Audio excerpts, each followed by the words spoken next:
Hello, welcome back to the Phantom Diary channel.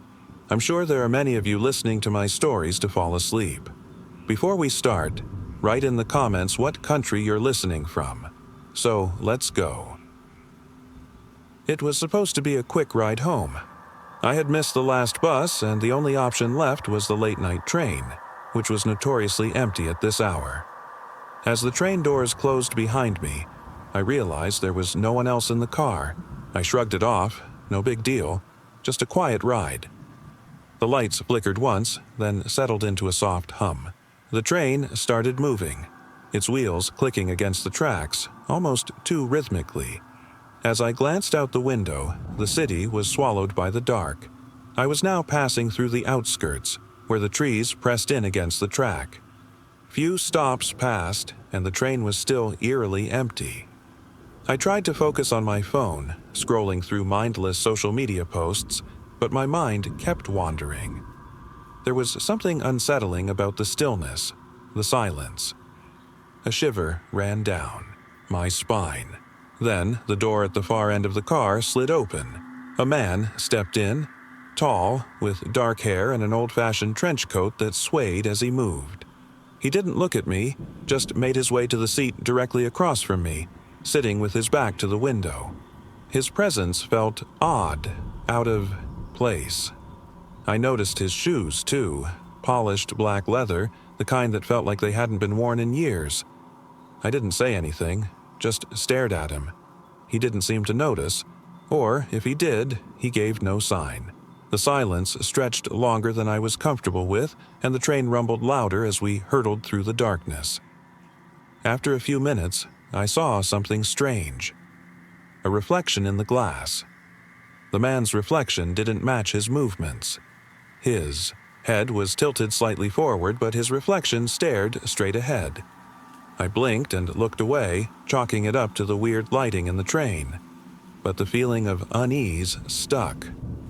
The train screeched as it slowed for the next stop, but something was wrong. The doors didn't open. Instead, they remained sealed shut. I pressed the button to call the conductor, but nothing happened. The man turned his head slowly toward me, his eyes glimmering like he had been waiting for this exact moment. "You shouldn't have gotten on," he whispered, his voice sending a chill down my spine. My breath caught in my throat. My fingers tightened around my phone, but I couldn't look away. "The train never stops," he said again, his lips barely moving. Suddenly, the lights flickered again, this time much longer than before. When they came back on, the man was gone. No door had opened, no sound of him leaving. He had simply vanished. My heart raced and I grabbed the nearest handle, trying to open the door myself. Nothing. The walls felt oppressive, closing in on me. Panic crept into my chest. I pounded on the emergency button by the door, but still, nothing. The train roared through the darkness, faster now, shaking violently as though it had been jolted into overdrive. I stumbled back into my seat, clutching the armrests. My mind raced with thoughts of what the man had said.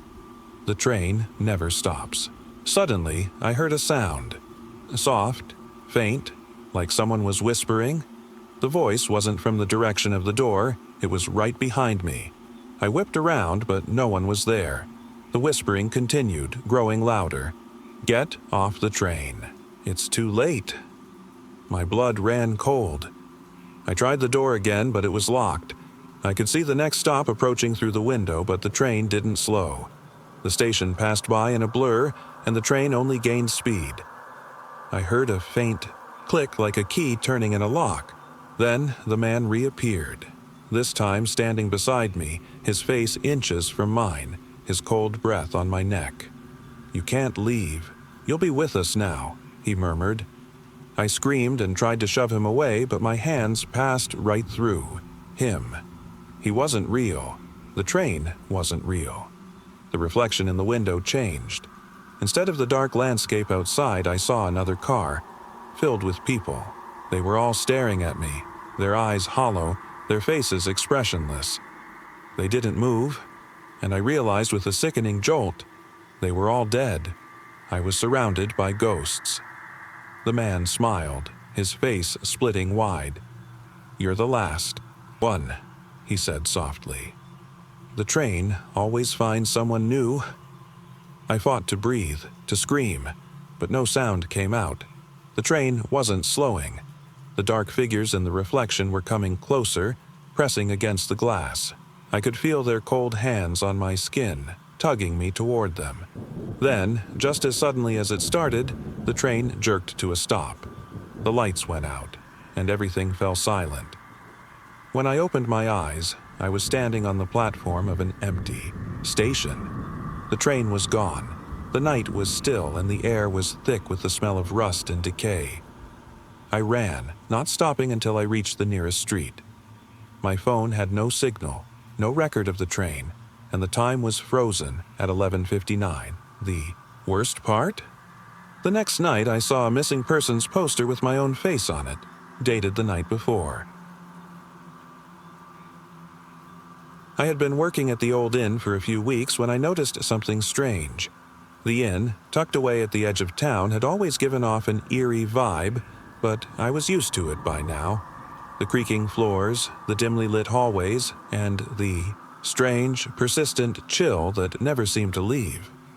It was a quiet evening shift when I first heard the sound. A low thud, followed by a dragging noise coming from beneath the floorboards. I was in the lobby, alone except for a couple of guests upstairs. I'd grown accustomed to odd noises over the weeks, but this felt different. Curious, I made my way to the basement door. The key was always left on the hook behind the front desk, and I grabbed it without thinking. The door creaked open and I descended the stairs, the air growing colder with each step. The basement had always felt off, dark, cramped, filled with old furniture and stacks of dusty boxes. But this time, something was different. At the bottom of the stairs, I noticed it. A faint light flickering from underneath a pile of forgotten blankets and furniture. The thudding and dragging noises were louder now, almost frantic. My heart began to race as I stepped closer, the dim light casting strange, shifting shadows on the walls. Suddenly, the noise stopped. I stood frozen, holding my breath. Everything was still. Then, a voice, low, guttural, and raspy, whispered from the dark corner. "Help me." I took a step forward, my legs shaky. "Who's there?" I called out, trying to keep my voice steady, but it came out more like a nervous whisper. The flickering light revealed a figure, a man, pale and gaunt, his eyes wide open but lifeless. He was bound to a chair in the corner of the room, his clothes tattered and stained. The moment he saw me, his lips curled into a smile, but there was no warmth in it, just a cold, twisted expression. "You shouldn't have come down here," he rasped, his voice barely audible. I stumbled back in shock, but something in me told me I couldn't leave. The door behind me slammed shut with a deafening bang, plunging the basement into total darkness. The man's voice grew louder, more frantic. "Get out! Before he comes back," he hissed, his eyes wide with fear. I fumbled for my phone, the light from the screen barely piercing the thick blackness. My pulse raced, the air thick with tension. A sudden sound, a slow, deliberate creak, echoed from the far corner of the basement. I spun around, but there was nothing there. Just shadows and the unsettling feeling that I was being watched. Then, I saw it. A dark shape moving across the floor, its movements jerky and unnatural. My breath caught in my throat. The figure, now unmistakable, stood up from behind a stack of boxes. Tall, hunched, its arms twisted at odd angles like it had been contorted out of shape. It stared at me with hollow black eyes, its skin as pale as the moonlight streaming through the cracked windows. The thing didn't make a sound as it crept toward me, its fingers stretching toward my neck. I didn't know how I moved, but I ran. My legs pushed me up the stairs faster than I ever thought possible. My heart pounded as I reached for the door. It wouldn't open. I turned around in panic, and there it was, the figure standing just steps away. Its grotesque face twisted, into a smile, its mouth opening wider than any human's should, revealing rows of sharp, jagged teeth. "Not so fast," it hissed. I struggled harder, pulling at the door. It was locked, and no matter how much I yanked, it wouldn't budge. The thing was right behind me now, its breath hot and foul against my neck. In a last, desperate move, I threw my shoulder against the door with all my strength. It creaked open, just enough for me to slip through, and I bolted out into the hallway, heart racing. I didn't stop running until I was back in the lobby, gasping for air, my body shaking. The door to the basement was closed behind me, and I dared not go back down. When I checked the security cameras later that night, I froze. The man, his gaunt face, his wide eyes, his twisted smile, was standing at the bottom of the basement stairs. But no one had come in or out. The camera hadn't captured anyone coming down at all. I left the inn the next morning. I never went back. But even now, whenever I close my eyes, I can still hear that dragging sound, the whispered warning. And sometimes, in the dead of night, I can feel something watching me from the dark corners of my room, waiting. I always thought the old house was just another ghost story, nothing more than a creepy tale to spook tourists who wandered too far off the beaten path. It was a crumbling Victorian near the edge of town, the kind of place kids dared each other to go at night. But last summer, when my friends and I made a plan to explore it, I didn't expect anything truly terrifying to happen. We arrived around dusk. The house loomed in front of us, its windows dark and broken. The porch sagged and the paint was peeling in large patches. A storm was brewing in the distance, the air thick with tension. But we were ready. I grabbed my flashlight and pushed. The creaking door opened. It smelled old, like mildew and decay. We joked nervously as we stepped inside, our voices echoing in the empty halls. Dust swirled in the flashlight beam, and old furniture sat abandoned, rotting in the corners. We split into pairs to explore, because that's how dumb kids think when they're invincible. I ended up with Jake, one of my best friends, as we wandered deeper into the house. It felt wrong from the start. The air was too still, too cold for a place that hadn't seen any kind of life for decades. The silence pressed against us like a heavy weight. At the end of a long hallway, we found a door, slightly ajar. It wasn't locked, but when I touched the handle, I felt a chill shoot through my fingers. Jake didn't seem to notice, pushing it open as if it was any other room. Inside, the room was dark, but there was something odd about the walls. Faint marks, like fingerprints, streaked across the wallpaper. They were too fresh to be from the house's decay. Something wasn't right. We moved closer to inspect. The door slammed shut behind us. We both jumped, but before we could speak, we heard it. The first knock. Knock.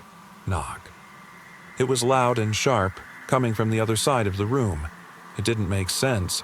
The walls were solid, and there was no one else in the house. My heart started racing. Jake went pale. "Who's messing with us?" he whispered. I shrugged, but my voice was shaky. "No idea. Let's get out of here." We turned to the door, but before we could even reach it, the second knock came. Knock. Knock. Closer. This time. Louder. It felt like it was right behind us. My breath caught in my throat. I turned, but there was nothing. Nothing but the blackness of the room. The air around us seemed to thicken, and the temperature dropped even further. The third knock was different. It was heavier, more deliberate. It came from the door. Knock, knock, knock. I spun around, panic rising in my chest. The handle on the door twisted. I grabbed Jake's arm. "Let's go, now!" But Jake wasn't moving. He was staring at the door. The handle was turning, slowly at first, but then it began to twist faster. The door shook violently as if someone, or something, was on the other side trying to get in. I grabbed Jake and yanked him toward the window. We were on the second floor, but I didn't care. We had to get out. But when I looked back at the door, I saw it. A figure, just barely visible in the shadows, standing behind the glass of the door. It was tall, too tall, its shape stretched and deformed, its face obscured. It didn't move, just stood there, staring. I froze. Jake started pulling me, his voice frantic, but I couldn't take my eyes off the figure. That's when it smiled. Wide, unnatural, and its teeth were jagged. "Run!" Jake screamed. We scrambled for the window, throwing it open, and leaped out without looking back. We landed hard on the grass below, but adrenaline pushed us forward. We didn't stop running until we reached the front gate, and even then, we didn't look back. When we finally caught our breath, I realized my hands were shaking. My heart hammered in my chest. We barely spoke as we walked back to the car. The storm finally hit, rain lashing against the windows as we drove away from the house. We never talked about what happened in that room. No one else went near the house after that night. But every now and then, when I'm alone, I still hear the knocks, 3 quick, distinct raps, echoing in the silence, and I wonder if we really escaped or if something followed us out. I never go near that house again, and neither do my friends. But sometimes, late at night, I hear the knocking, and I know it's not from the walls of my house. It's something that's waiting, just outside the door. I never meant to end up in that house. It was supposed to be a quick stop, a detour on my way to a friend's wedding. But when I saw the "For Sale" sign in front of the old Victorian, something inside me pushed me to stop. The house had that look, abandoned, forgotten, yet still strangely alive. I knocked on the door, expecting nobody to answer. But to my surprise, a woman did. She was middle-aged, her face pale but kind, and she invited me inside before I could protest. She seemed eager for company, almost too eager. "Just looking around," I said, but she waved me in, her smile tight. The moment I crossed the threshold, I felt it. Something was wrong. The house felt cold, despite the warmth of the sun outside. The air smelled of mildew and dust. "It's a fixer-upper," she said, leading me through the rooms. The first few rooms were typical. Large, empty, with peeling wallpaper and broken furniture. But as we walked deeper into the house, the sense of unease grew. The floorboards creaked unnaturally loud beneath my feet, and the silence in the rooms was almost oppressive. We reached a door at the end of the hall, one that looked different from the others. It was newer, well-maintained, with a gold handle that gleamed faintly in the dim light. "This is the 13th room," she said with a strange gleam in her eyes. "You don't want to go in there." Curiosity flooded me. "Why not?" Her smile faded, and she glanced at the door as if afraid of it. Some things are better left unseen, but the pull of the room was too strong. I stepped toward it, my hand hovering over the door handle, my breath catching. The woman stepped back, her eyes wide now. "No," she whispered. "You don't understand. There's something in there. Something you can't unsee." Ignoring her warning, I turned the handle and opened the door. What I saw wasn't a room. It was a void, a blackness that seemed to swallow the light around it. I stepped in, and the door slammed shut behind me with a violent bang, trapping me inside. I spun around, but there was nothing. No walls, no ceiling, no floor. Just an endless darkness that seemed to pulse with life. I couldn't breathe. I couldn't think. Panic surged through me as I realized I'd made a terrible mistake. Then came the whisper. It was faint at first, a barely audible sound in the distance. I strained to hear it. "Get out!" it whispered, over and over until it became a screeching roar. I turned, but there was nowhere to go. The blackness had no edges, no escape. The voice grew louder, closer, twisting and warping, as if it was inside my head, clawing at my thoughts. "Get out! Get out! Get out!" Suddenly, the darkness parted, revealing the woman. She stood in front of me, but she was different. Her eyes were hollow, her face distorted, her body trembling like a puppet with broken strings. "You shouldn't have opened it," she said in a voice not her own, a voice thick with malice. I tried to run, but my feet were frozen to the spot. The darkness was alive now, reaching out toward me like fingers, wrapping around my legs, pulling me into the void. And then, everything went silent. When I opened my eyes, I was back in the hallway, the door to the 13th room closed. I looked around, disoriented, but everything seemed normal. The woman stood there, smiling again. "You're not the first," she said softly, almost pityingly, "but you'll be the last." I stumbled back, heart racing, my mind struggling to process what had just happened. "What do you mean?" But before she could answer, a loud bang came from inside the room, followed by a faint voice, my voice, screaming for help. I turned to the door. The woman's smile widened. "Welcome to the 13th room," she whispered. "Now you stay forever." I ran, but the house seemed to stretch, its hallways endless, its rooms shifting and twisting like a maze. The whispers followed me, growing louder, more insistent. I never made it out. They say the house is still there, still waiting for someone to step inside to find the 13th room. Some say the room is always empty, but I know the truth. It's not empty at all. The room is full of the lost souls who once dared to enter, and now they can never leave. I'd been on the road for hours when I saw the sign, Shady Pines Rest Area. I was exhausted and figured it would be a good place to stretch my legs. The sun had long set, and the highway had become a desolate stretch of road. I pulled in, the only car in the lot. The rest area was dimly lit, with a small building in the middle that looked like it hadn't been touched in years. I didn't mind. I needed a break. Inside, the air was stale, with a faint smell of mildew. The lights flickered above me as I walked to the vending machines.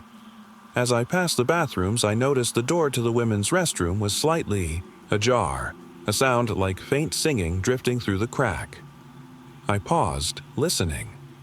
It was soft, melodic, almost hypnotic. But there was something off about it, something that made my skin crawl. I took a few steps closer. The singing stopped. I hesitated for a moment, my heart racing. Was someone in there? Should I check? Against my better judgment, I pushed the door open. The restroom was empty. There was no sign of anyone. Just old stalls, cracked mirrors, and a flickering light above. But as I turned to leave, I heard it again. The soft, distant singing. I froze, my breath catching in my throat. The voice was coming from the farthest stall. I couldn't make out the words, but the tone. It was seductive, like it was pulling me toward it. Without thinking, I took a step forward, then another, until I was right at the stall. The singing stopped again. I reached for the door, my hand trembling. Just as I touched it, the voice spoke. Clearer this time. "Come in, I've been waiting." My heart pounded. I jerked my hand back. The voice sounded like a woman, but there was something wrong about it. The tone was too sweet, too inviting, like a lullaby meant to lure you to sleep. I turned to run, but before I could move, the door to the restroom slammed shut behind me. The room plunged into darkness, the faint hum of the lights the only sound. Then, I heard it. Soft footsteps, slow and deliberate, echoing across the tile. I spun around, trying to see through the pitch-black room. My breath hitched. A figure, pale and thin, appeared in the dim light from under the door. The voice spoke again, this time right behind me. "I'm so glad you came." I whirled around. There was no one there, but the air felt thick, suffocating. I heard her voice, once more, whispering directly into my ear, though she wasn't close. "You shouldn't have come here. You'll never leave." I ran. I didn't care where I went. I just needed to get out. The restroom door crashed open and I stumbled into the parking lot, my breath ragged. The air was colder now, and the hum of the lights had become a low, threatening buzz. The parking lot was still empty. My car was exactly where I'd left it. But something was different. A figure stood at the edge of the lot by the trees, tall, silhouetted against the dark. I froze. The figure stepped forward and I saw her face. Her skin was as white as bone, her eyes black voids.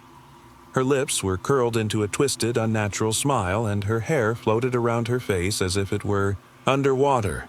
"Not so fast," she said, her voice ringing in my ears. "You can't leave me."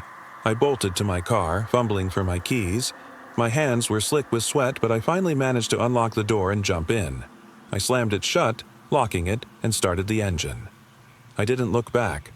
I sped out of the lot, my tires screeching. The road ahead seemed endless, the darkness swallowing the headlights.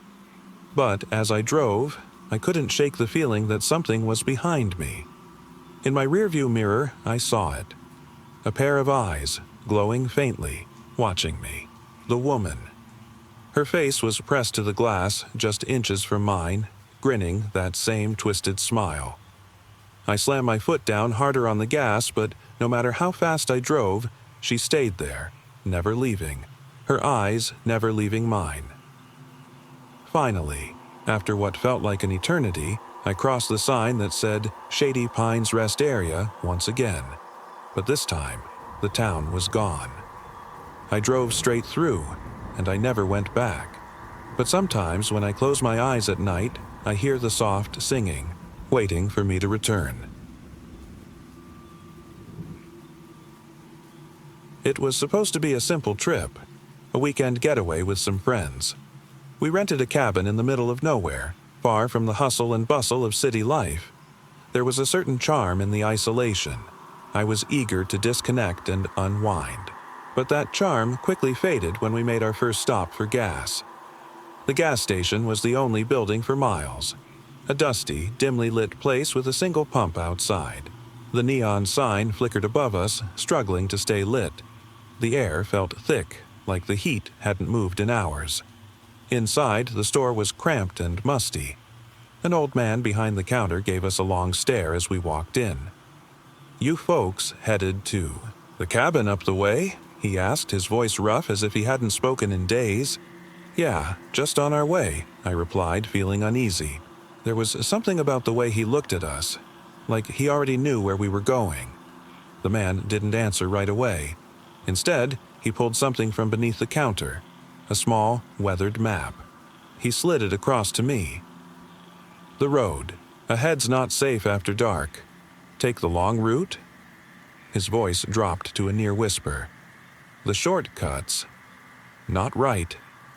My friends laughed it off, assuming it was just some local superstition. But I couldn't shake the feeling in my stomach. We paid and left, continuing down the road toward our cabin.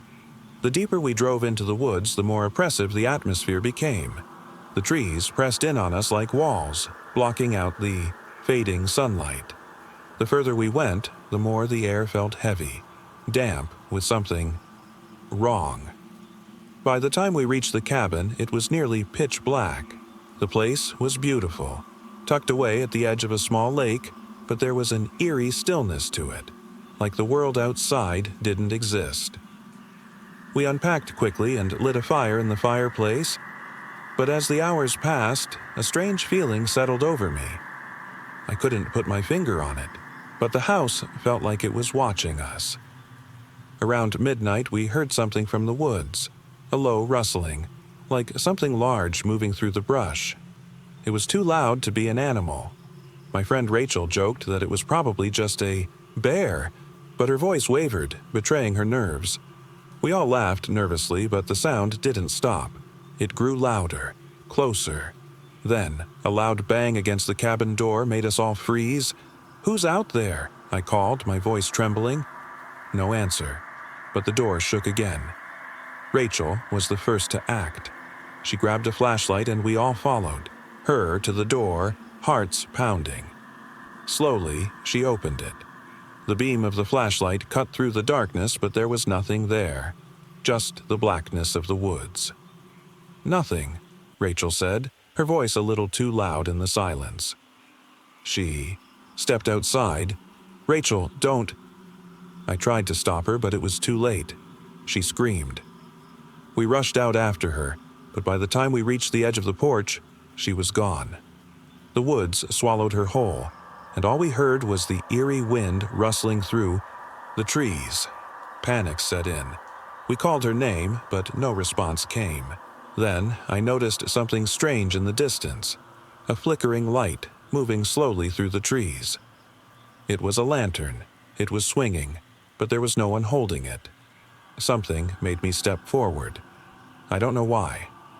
Maybe I hoped it was Rachel trying to find her way back. But as I walked closer to the light, my friends shouted for me to stop. The lantern swung wildly, moving faster now, and I could hear it. The soft, steady thudding of something large, something heavy, moving in the dark. My heart raced, but I couldn't tear my eyes away from the light. Then I saw them. Figures in the trees, moving with unnatural speed. They were tall, too tall, with long arms that reached out toward me, their faces obscured by shadows. But their eyes, pale, wide, glowing, were locked on me, and I felt my blood freeze. I turned and ran back to the cabin, but as I reached the door, it slammed shut in my face.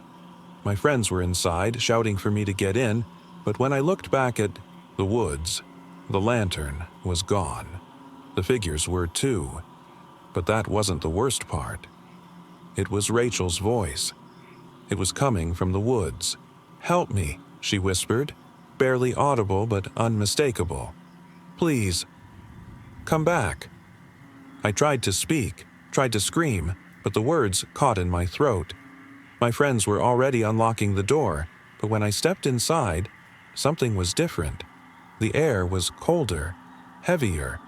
The cabin felt wrong. And then I saw it. On the wall, next to the fireplace, carved into the wood with deep gouges, was a message. "They wait for the last one." The lights flickered and went out. All that was left was the lantern light, now casting shadows that seemed to move on their own. I looked toward the window and saw it. Rachel, standing in the woods, staring at me, her eyes empty and hollow, the lantern swinging from her hand. The door slammed shut again. We were trapped, and it was waiting for us all. It started like any other night. I was home alone, sitting in my apartment in the city. It was just past midnight, and I was scrolling through my phone trying to kill time before heading to bed. The hum of the refrigerator in the kitchen was the only sound in the quiet apartment. Then the phone rang. I glanced at the screen. No name, just a number I didn't recognize. Normally, I'd ignore it, but something compelled me to answer. Maybe it was the silence pressing in around me, or maybe just curiosity. "Hello?" I said, trying to keep my voice steady. There was a long pause on the other end, followed by a strange sound, like a crackling static, followed by the faintest whisper. "Hello?" I repeated, louder this time. The voice was barely audible, but I heard it clearly enough. "I can see you." My heart skipped a beat. It was so soft, so casual, it sent a chill down my spine. I quickly pulled the phone away from my ear, staring at the screen, convinced it was some kind of prank. But the number was still there. No name, just the same. Strange digits I didn't recognize. "Who is this?" I demanded, trying to stay calm. The voice didn't respond. The static came back, louder this time, and the whisper followed. "I can see you. You're not alone." A cold sweat broke out across my forehead. I was sure someone was playing a sick joke. But why would they say that? I was alone. Completely alone. I looked around the dark apartment, my eyes scanning every corner. The room felt smaller, suffocating. Suddenly, there was a loud thud coming from the hallway outside my door. I froze, staring at the door as my heartbeat quickened. My mind raced. There was no one in the building at this hour, just me. The phone line crackled again. "I'm getting closer." I swallowed hard. fear began to crawl up my spine. My mind was spinning, and I couldn't think straight. I dropped the phone, my hands shaking, and slowly stood up. I tiptoed toward the door, heart pounding in my chest. The hallway was silent. I cracked the door open just a sliver, enough to peer out. The lights were dim in the hallway, casting long shadows. There was no one, but then I saw it, on the floor.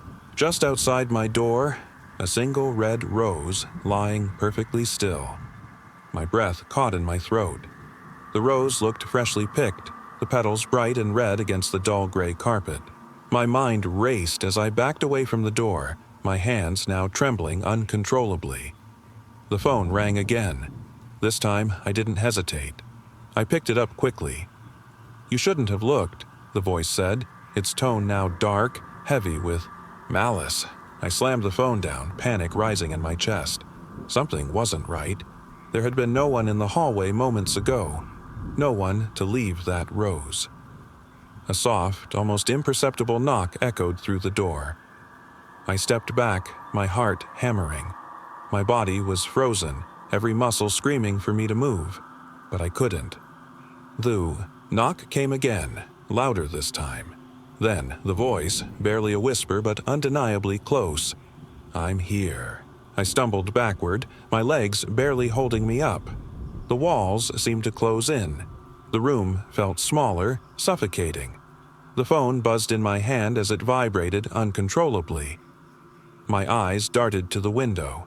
The blinds were closed, but through the cracks, I saw a figure standing just outside, tall, shadowy, unmoving. The breath caught in my throat. The figure didn't move, didn't speak, but somehow I knew it was watching me. I turned away from the window, trembling, and backed toward the door, heart pounding in my ears. The knock came again, this time with force. The door handle began to turn. Slowly, deliberately. I ran. I bolted into the bathroom and locked the door, my pulse racing in my neck. I pressed my back against the cold tiles, breathing heavily, trying to control the panic. There was no way out, no escape. The phone buzzed again. The display flickered. I slowly reached for it, my hands shaking. I hesitated for a moment before answering. The voice on the other end was different now. Not the same eerie whisper, but clear, cold. "I'm inside," it said. I glanced around the small bathroom, eyes darting to the darkened corners. There was nowhere to hide. The door opened. The lights flickered. The figure stood in the doorway, face obscured by shadow. "I told you I could see you," the voice echoed. I dropped the phone as the lights went out completely, plunging me into pitch darkness. The air was thick and suffocating as I scrambled to move, to run, but something held me in place, paralyzed with terror. Then, just as suddenly as it had begun, everything went silent. The figure, the voice, the phone calls, they all stopped. Never found out who had been calling or how they had gotten in. When I left the apartment the next morning, everything was exactly as it had been before, still untouched. But every night since then, I've heard that same voice again, whispering, "From the shadows, I can see you." I'd only been working at the old nursing home for a week, but the place already felt off. The staff was strange, the residents even stranger, and the building itself had a heaviness to it, like it had secrets it wanted to keep. I figured it was just the age of the building, the peeling wallpaper, the flickering lights. Old places have a way of feeling unsettling. One night, while making my rounds, I passed by room 217. Mrs. Blackwell, an elderly woman with a mind that wandered, always, sat by the window staring at nothing in particular. But that night, I noticed something different. The door was cracked open, the room darker than usual. I hesitated, but I knocked softly. "Mrs. Blackwell?" She didn't respond. I stepped inside and found her sitting upright in her chair, her face as pale as the moonlight streaming through the window. Her eyes were wide, staring at something I couldn't see. "Mrs. Blackwell," I repeated, closer now. Her head snapped toward me, her mouth stretching into an eerie, too-wide grin. "Don't you hear them?" she rasped. "Hear what?" I asked, unease creeping into my voice. She didn't answer. Instead, her hand shot up, pointing toward the far corner of the room where the wallpaper seemed to bulge unnaturally. "They're inside the walls," she whispered. I swallowed, trying to hide my discomfort. "Mrs. Blackwell, are you okay?" But her smile never faded. "They scream when the lights go out. You'll hear them soon." I froze. The lights above flickered, and for a second the room felt suffocating. Then they went out completely, plunging the room into darkness. A distant scream echoed through the hall, high-pitched, desperate. It came from the walls. I backed away from Mrs. Blackwell, my heart pounding. "What is that?" I gasped. She laughed, a sharp, hollow sound. "They're hungry. They want you." I bolted from the room, slamming the door behind me. The scream in the walls grew louder, more frantic, as if something was trying to break free. I rushed down the hall, my footsteps echoing. I passed room 217 again, but this time the door was wide open. Mrs. Blackwell was gone. I didn't stop. I made it to the staff room and found everyone else sitting, looking, waiting. "Why aren't you working?" I asked, panic rising. They all looked at me, their faces blank. Then one of them, the night nurse, Miss Thompson, smiled. "We've been waiting for you to hear it." I felt a chill run through me. "Waiting for what?" "The scream," Miss Thompson said. "The scream inside the walls. It's been happening for years. It only stops when someone new starts.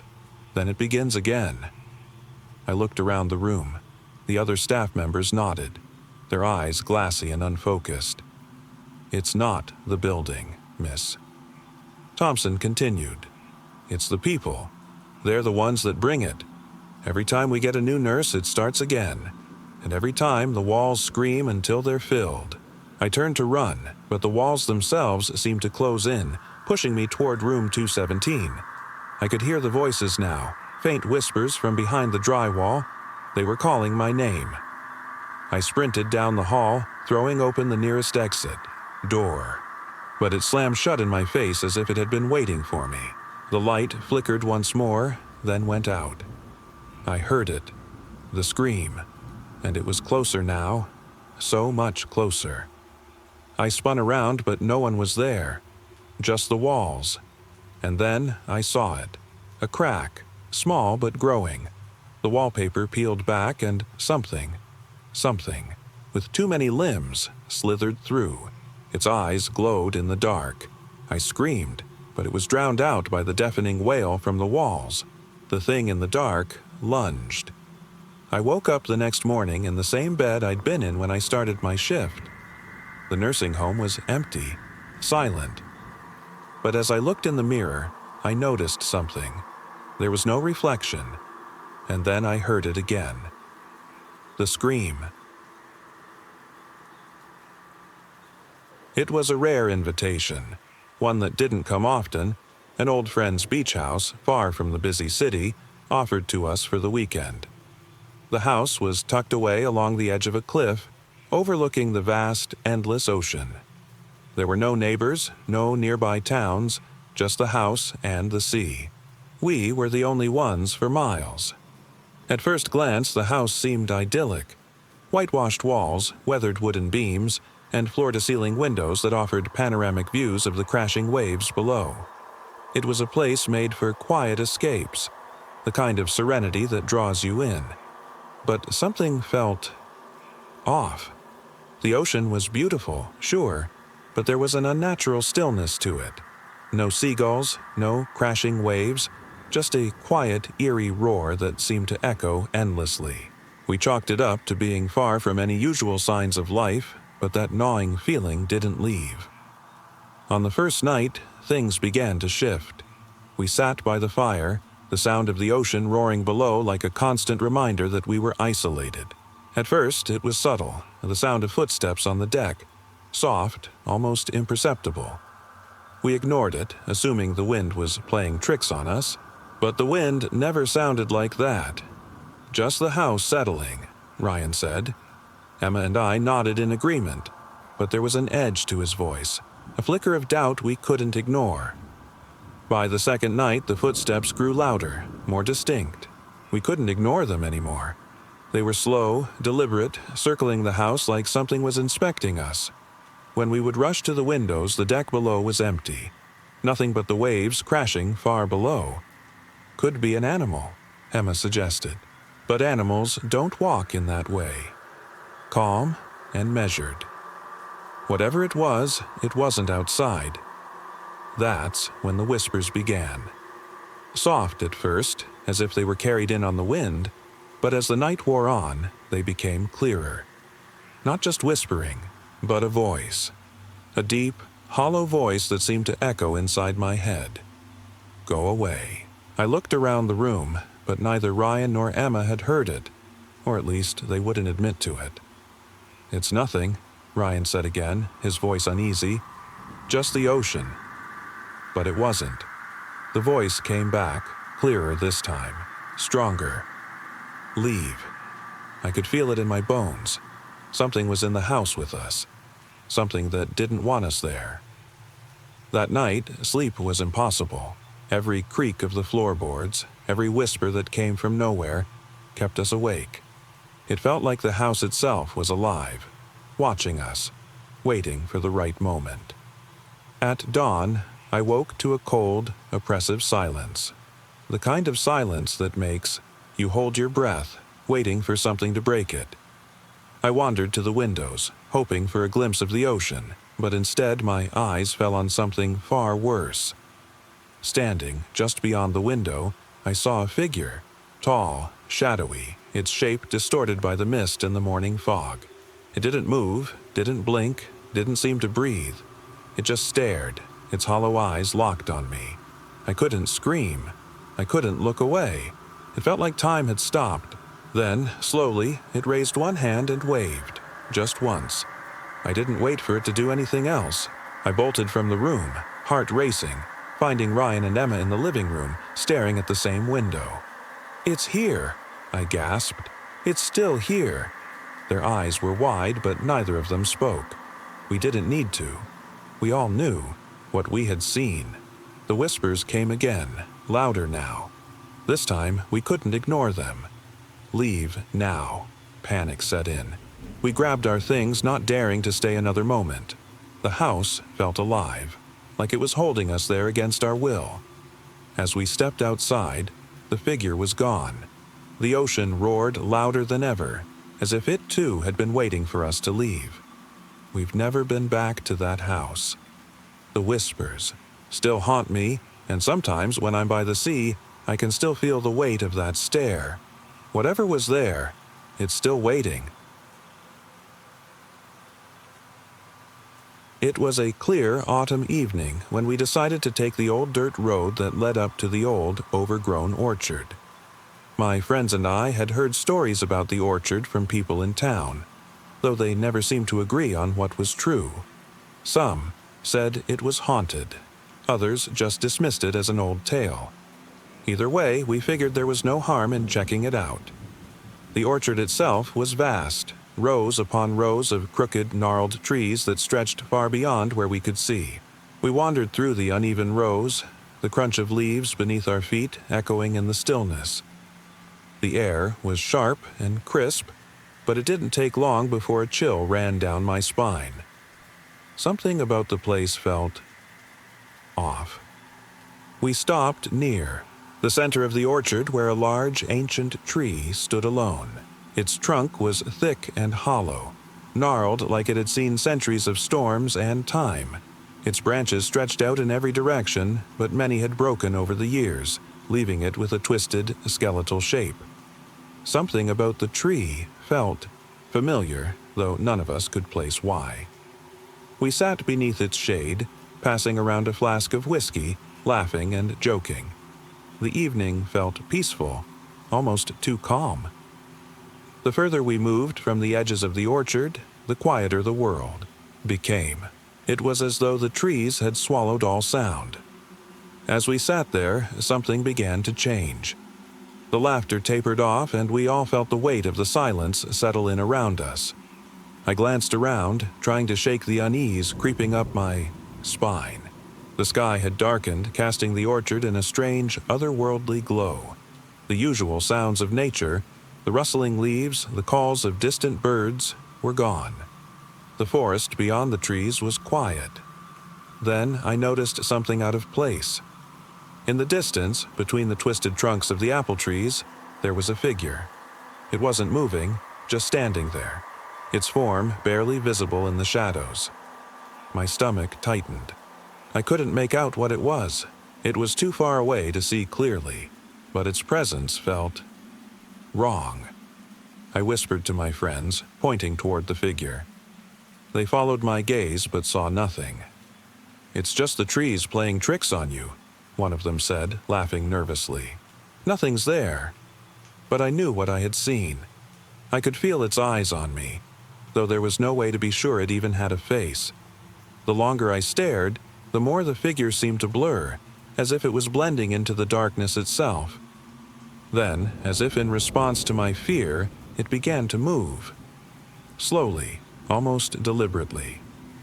"Let's head back," I said, my voice trembling. "Something's not right here." As we made our way toward the edge of the orchard, the atmosphere grew, heavier, suffocating. The trees seemed to close in around us, their twisted limbs reaching out as though they were watching. The figure was gone now, but I could still feel its presence, lingering like a shadow just beyond my vision. When we reached the dirt road, we didn't speak much. The eerie stillness of the orchard had left us all shaken, and none of us wanted to turn back and look at what might still be lurking behind us. It wasn't until we were safely back in town that we realized we had left something behind.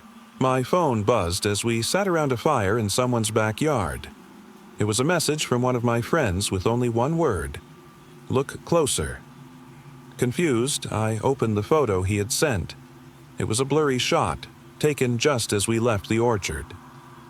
In the background, barely visible, there was the figure, standing between the trees, its features obscured but still there, watching. We've never gone back to that orchard, and I pray we never do. It was the middle of summer, and my friends and I decided to take a day trip to a remote beach, far from the usual tourist spots. We wanted to escape the crowds and find some quiet, peaceful place to relax. The beach wasn't well known, tucked away down a narrow, winding road, hidden from the rest of the world. We arrived in the early afternoon, greeted by nothing but the endless stretch of sand and the gentle lapping of waves. The sky was clear, the sun blazing overhead. The beach, stretched out before us, empty except for a few distant figures far off in the distance. It was perfect. We set up our towels, spread out some chairs, and spent the day swimming, talking, and soaking up the sun. The water was warm, the air salty and fresh.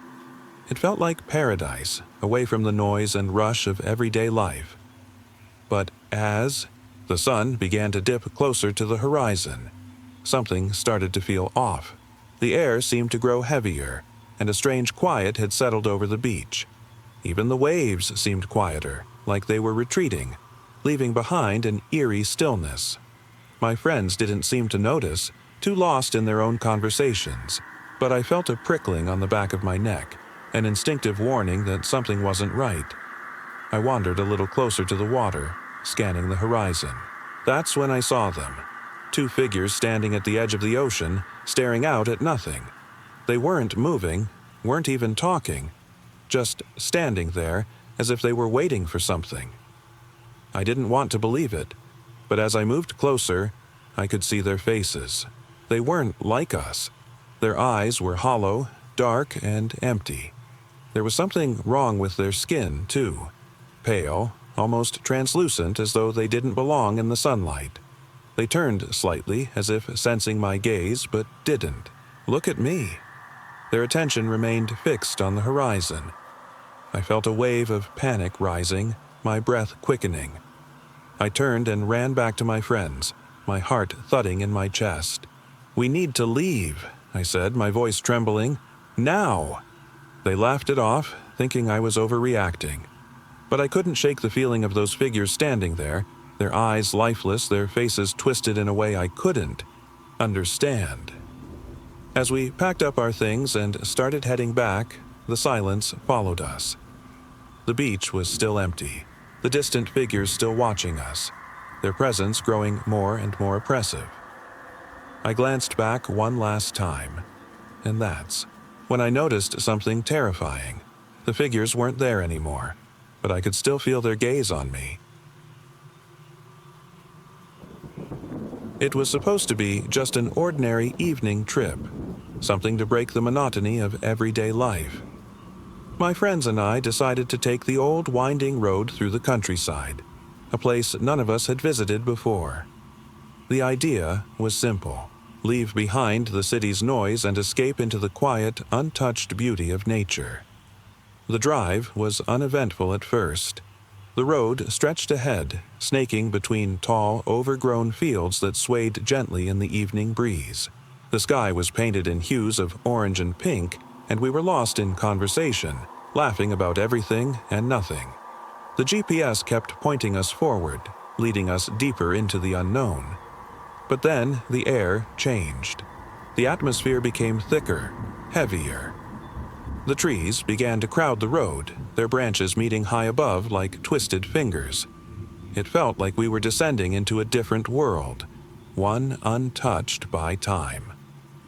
We came to a bend in the road, and that's when it happened. The car jolted, the engine sputtering as it suddenly lost power. I steered to the side, the tires crunching against the gravel. The road was empty, and there was nothing for miles except endless forest. We tried to restart the car, but it was no use. The engine made a low, guttural sound and then gave up entirely. The silence that followed was suffocating, broken only by the distant rustling of leaves in the wind. "We'll walk to the nearest town," someone suggested, but none of us were sure where that even was.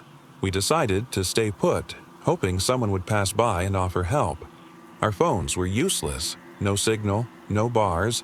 It grew darker, and soon the only light came from the dying glow of the car's headlights. We sat in silence, passing around a flashlight to keep the shadows at bay. The woods felt alive. Every creak and crack of the branches was magnified, as if something were watching us. I don't know how much time had passed when we heard it, the sound of footsteps, not from the direction of the forest, but behind us. We froze, holding our breath. The footsteps were slow, measured, like they didn't belong to anyone we knew. "Hello?" I called out, my voice trembling. No answer, just the soft crunch of shoes on gravel. The sound got closer, and then, to my horror, we saw them. A group of figures walking toward us from the darkness. They didn't run, didn't seem scared or worried. They moved like shadows, their faces obscured by the night, their footsteps steady and unwavering. "Who are you?" someone whispered, but the figures didn't respond. They just kept coming. The flashlight's beam swept over them, revealing details that chilled us to the bone. They were wearing mismatched, tattered clothes, faces void of expression. Their eyes weren't hollow. There was nothing behind them at all. They weren't human, not anymore. Panic surged through us as they stopped, standing in a silent circle around the car. They didn't speak, didn't react to our screams. They just stared, as though they were waiting for something. We knew we couldn't run. There was no point in screaming. We could only sit and hope they would leave, but the longer they stood there, the more I realized they weren't going anywhere. Then, one of them, barely more than a shadow, stepped forward. It wasn't one of the figures we had seen before. This one was different. It was taller, thinner, its limbs stretched unnaturally. It moved with a jerky, unsettling gait, like it didn't quite fit in its own body. It stared at us with cold, black eyes, and for a moment, I swear, it smiled. Not a human smile, but something inhuman, sharp, toothless and utterly devoid of life. Time seemed to stretch as we sat there, trapped in the gaze of those empty eyes. The air grew colder, heavier. I couldn't take it anymore. I turned my head, away, unable to bear the sight. When I looked back, they were gone. The figures, the strange figure, they were all gone. The forest was silent again, the only sound being the rustle of leaves carried by the wind. We didn't stay. We didn't look back. We ran, screaming into the night, not stopping until we reached the edge of town and found help. I don't know what they were or where they came from. I don't think I ever want to know.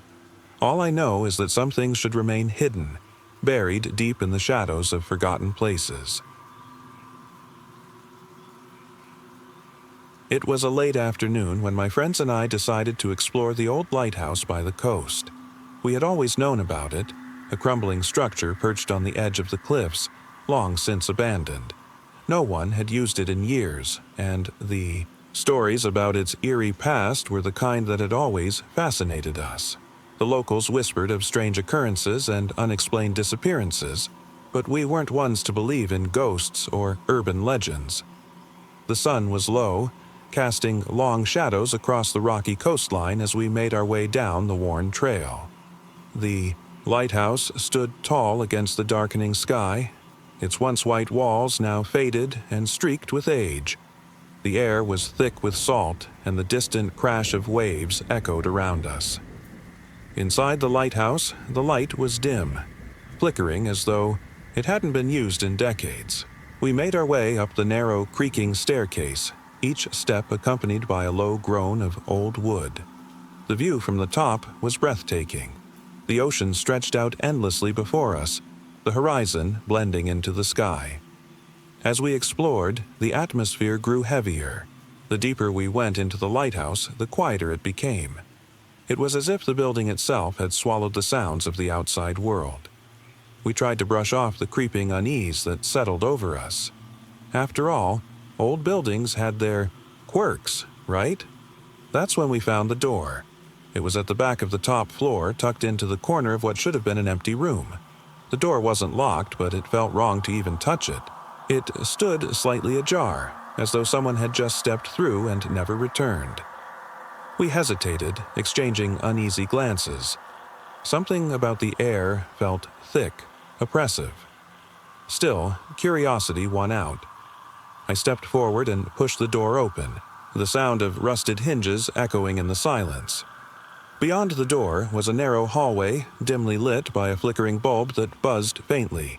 It led down into the bowels of the lighthouse, toward the basement. Without saying a word, we started down the hall, the distant rumble of the ocean growing louder as we descended. The air grew colder with each step. The walls were damp, and the floor uneven, scattered with debris. At the bottom of the staircase was another door, this one sealed with rusted metal hinges. There was no light, no indication of what lay beyond. One of my friends reached out, slowly turning the knob. It screeched open, and we were hit with a blast of stale, musty air. The room beyond was in complete darkness. We fumbled for our flashlights illuminating the space before us. The room was vast and cavernous, filled with old, broken furniture and scattered bits of debris. But it wasn't what was in the room that made us freeze. It was what wasn't there.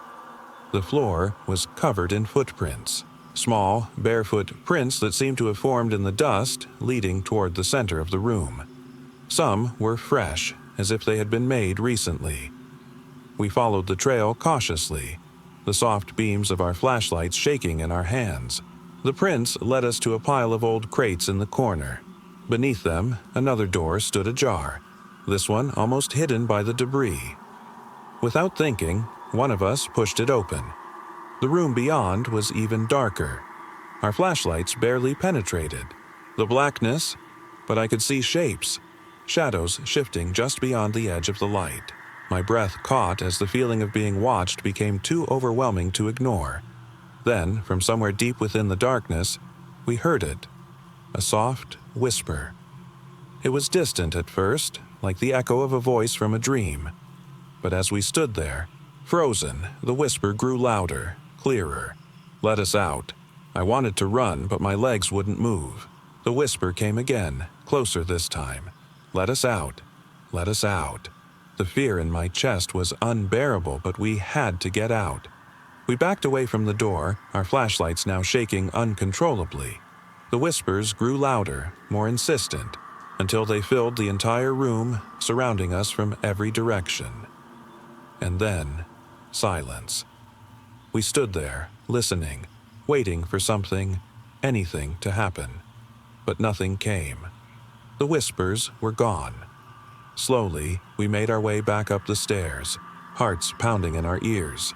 The feeling of being watched lingered long after we left the lighthouse behind, as though whatever was down there wasn't finished with us. To this day, I can't forget the sound of those whispers. The ones that promised we hadn't seen the last of them. I'll never forget the day I visited that old bookstore. It was tucked away on a quiet street, surrounded by tall, crumbling brick buildings that leaned toward one another as though the city had forgotten about them. The windows of the bookstore were dusty and covered in fog, but something about it drew me in. It wasn't the kind of place people normally wandered into, but I found myself stepping through the creaking wooden door without hesitation. The bell above rang faintly, and the smell of old paper and dust hit me all at once. The place felt as though it had been untouched for decades. Bookshelves stretched high above my head, the spines old and faded.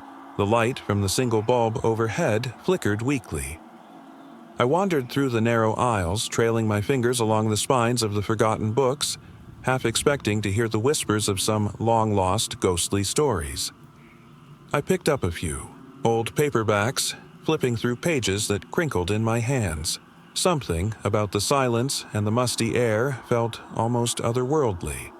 I lost track of time, losing myself in the thick atmosphere of the store. At the end of one aisle, I found a shelf that seemed different from the rest. The books here were thinner, almost like pamphlets, their covers dark and worn. I pulled one from the shelf. Its title was barely legible. Whispers of the Forgotten. It wasn't the title that caught my attention, though. It was the strange sense of familiarity I felt as I opened it. The first few pages were scattered with strange symbols and text I couldn't read. I traced my fingers over them, my mind drawn to the obscure illustrations, twisted, distorted shapes that looked like they were from another world. I turned to the next page, and that's when I saw it. Words written in a language that wasn't English. They weren't letters, just strange symbols that sent a shiver down my spine. I couldn't stop reading, as though something was compelling me to continue. My hands trembled as I read the first few lines. "Those who seek will find, but they may not return." The words sent a cold wave through my body. I glanced around the bookstore, suddenly realizing how quiet it had become. The faint creak of the floorboards seemed to echo louder than it should have, and I could feel eyes on me. It was as though the store itself was watching, waiting. The room seemed darker now, shadows stretching toward me from the corners of the shelves. My heart raced as I looked back at the book. The pages turned by themselves, landing on a chapter that spoke of places that no longer existed. Forgotten towns, cities swallowed by time and silence.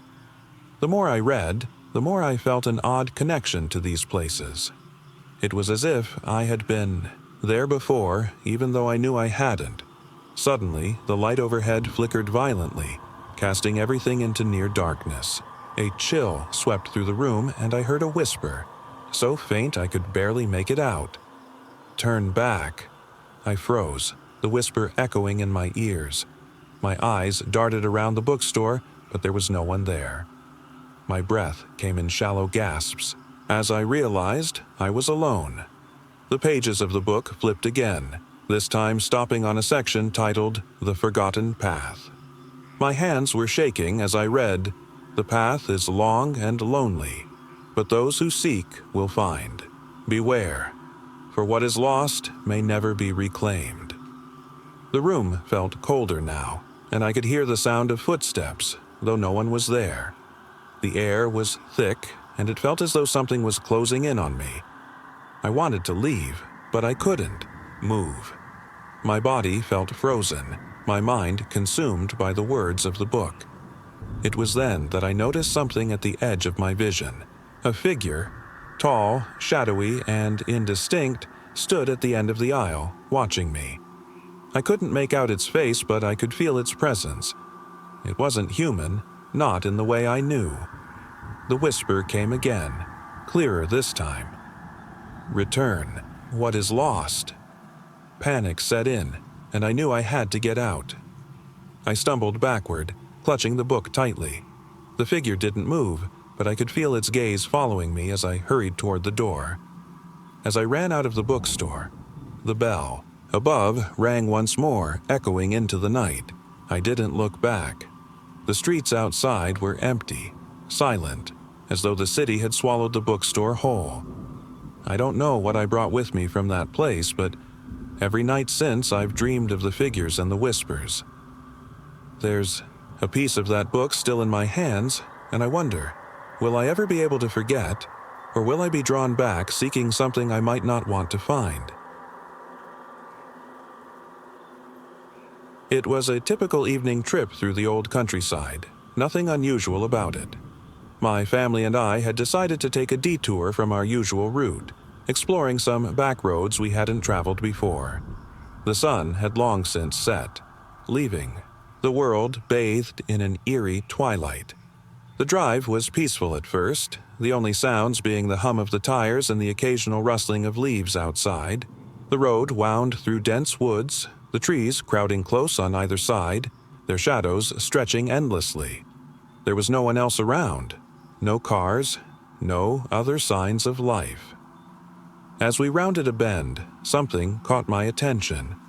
Faint glimmers in the distance. At first, I thought it was just some old reflectors marking the edge of the road, but they didn't seem to align with the typical placement. They were too frequent and too strange. "What are those?" I asked, pointing out. "The window." My parents exchanged glances, their expressions uncertain. "Must be some sort of marker," my dad said, though his voice was unsure. As we drew closer, I realized they weren't markers at all. They were eyes, hundreds of them, glowing faintly in the dark, peering out from the trees along the side of the road. They blinked slowly, as if studying us, their pale light casting distorted shadows that flickered and danced. I couldn't tear my gaze away from them. There had to be something out there. My heart thudded as we drove past, and I couldn't shake the feeling of being watched. The road stretched ahead, but the trees grew even denser, their shadows swallowing up any sign of the sky. "Did you see that?" my sister asked, her voice trembling. "I saw it," I replied, my throat dry. We hadn't gone more than a few miles when we spotted something else, small figures, barely visible, darting through the trees. They weren't human, I could tell that much. Not by the way they moved, not by their unnatural speed. It was as though they were lurking, waiting just beyond the edge of visibility. My parents kept driving, trying to stay calm, but the tension in the car was unbearable. We didn't speak much after that, too afraid to acknowledge what we were seeing. Then came the sound, soft, distant whispers carried on the wind. At first, I thought it was my imagination, but as we slowed, the whispers grew louder, more distinct. They weren't speaking words, not any language I recognized, but there was something deeply unsettling about them, like they were murmuring secrets only we were meant to hear. I leaned forward, trying to hear more, but the voices seemed to come from everywhere, as if they were surrounding us. The trees were alive, swaying gently as though they too were listening. The whispers filled the car, weaving into my thoughts, making me doubt my own sanity. "Mom," I whispered, my voice trembling, "we need to get out of here." My mom didn't answer. She was gripping the steering wheel so tightly her knuckles were white.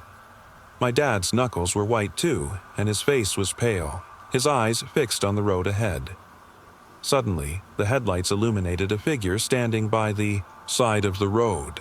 It was tall, emaciated, with long spindly limbs and a distorted, shadowy face that shifted and contorted as if in agony. The thing didn't move, just stood there, staring at us with those hollow, glowing eyes. My breath caught in my throat, and I realized I couldn't look away.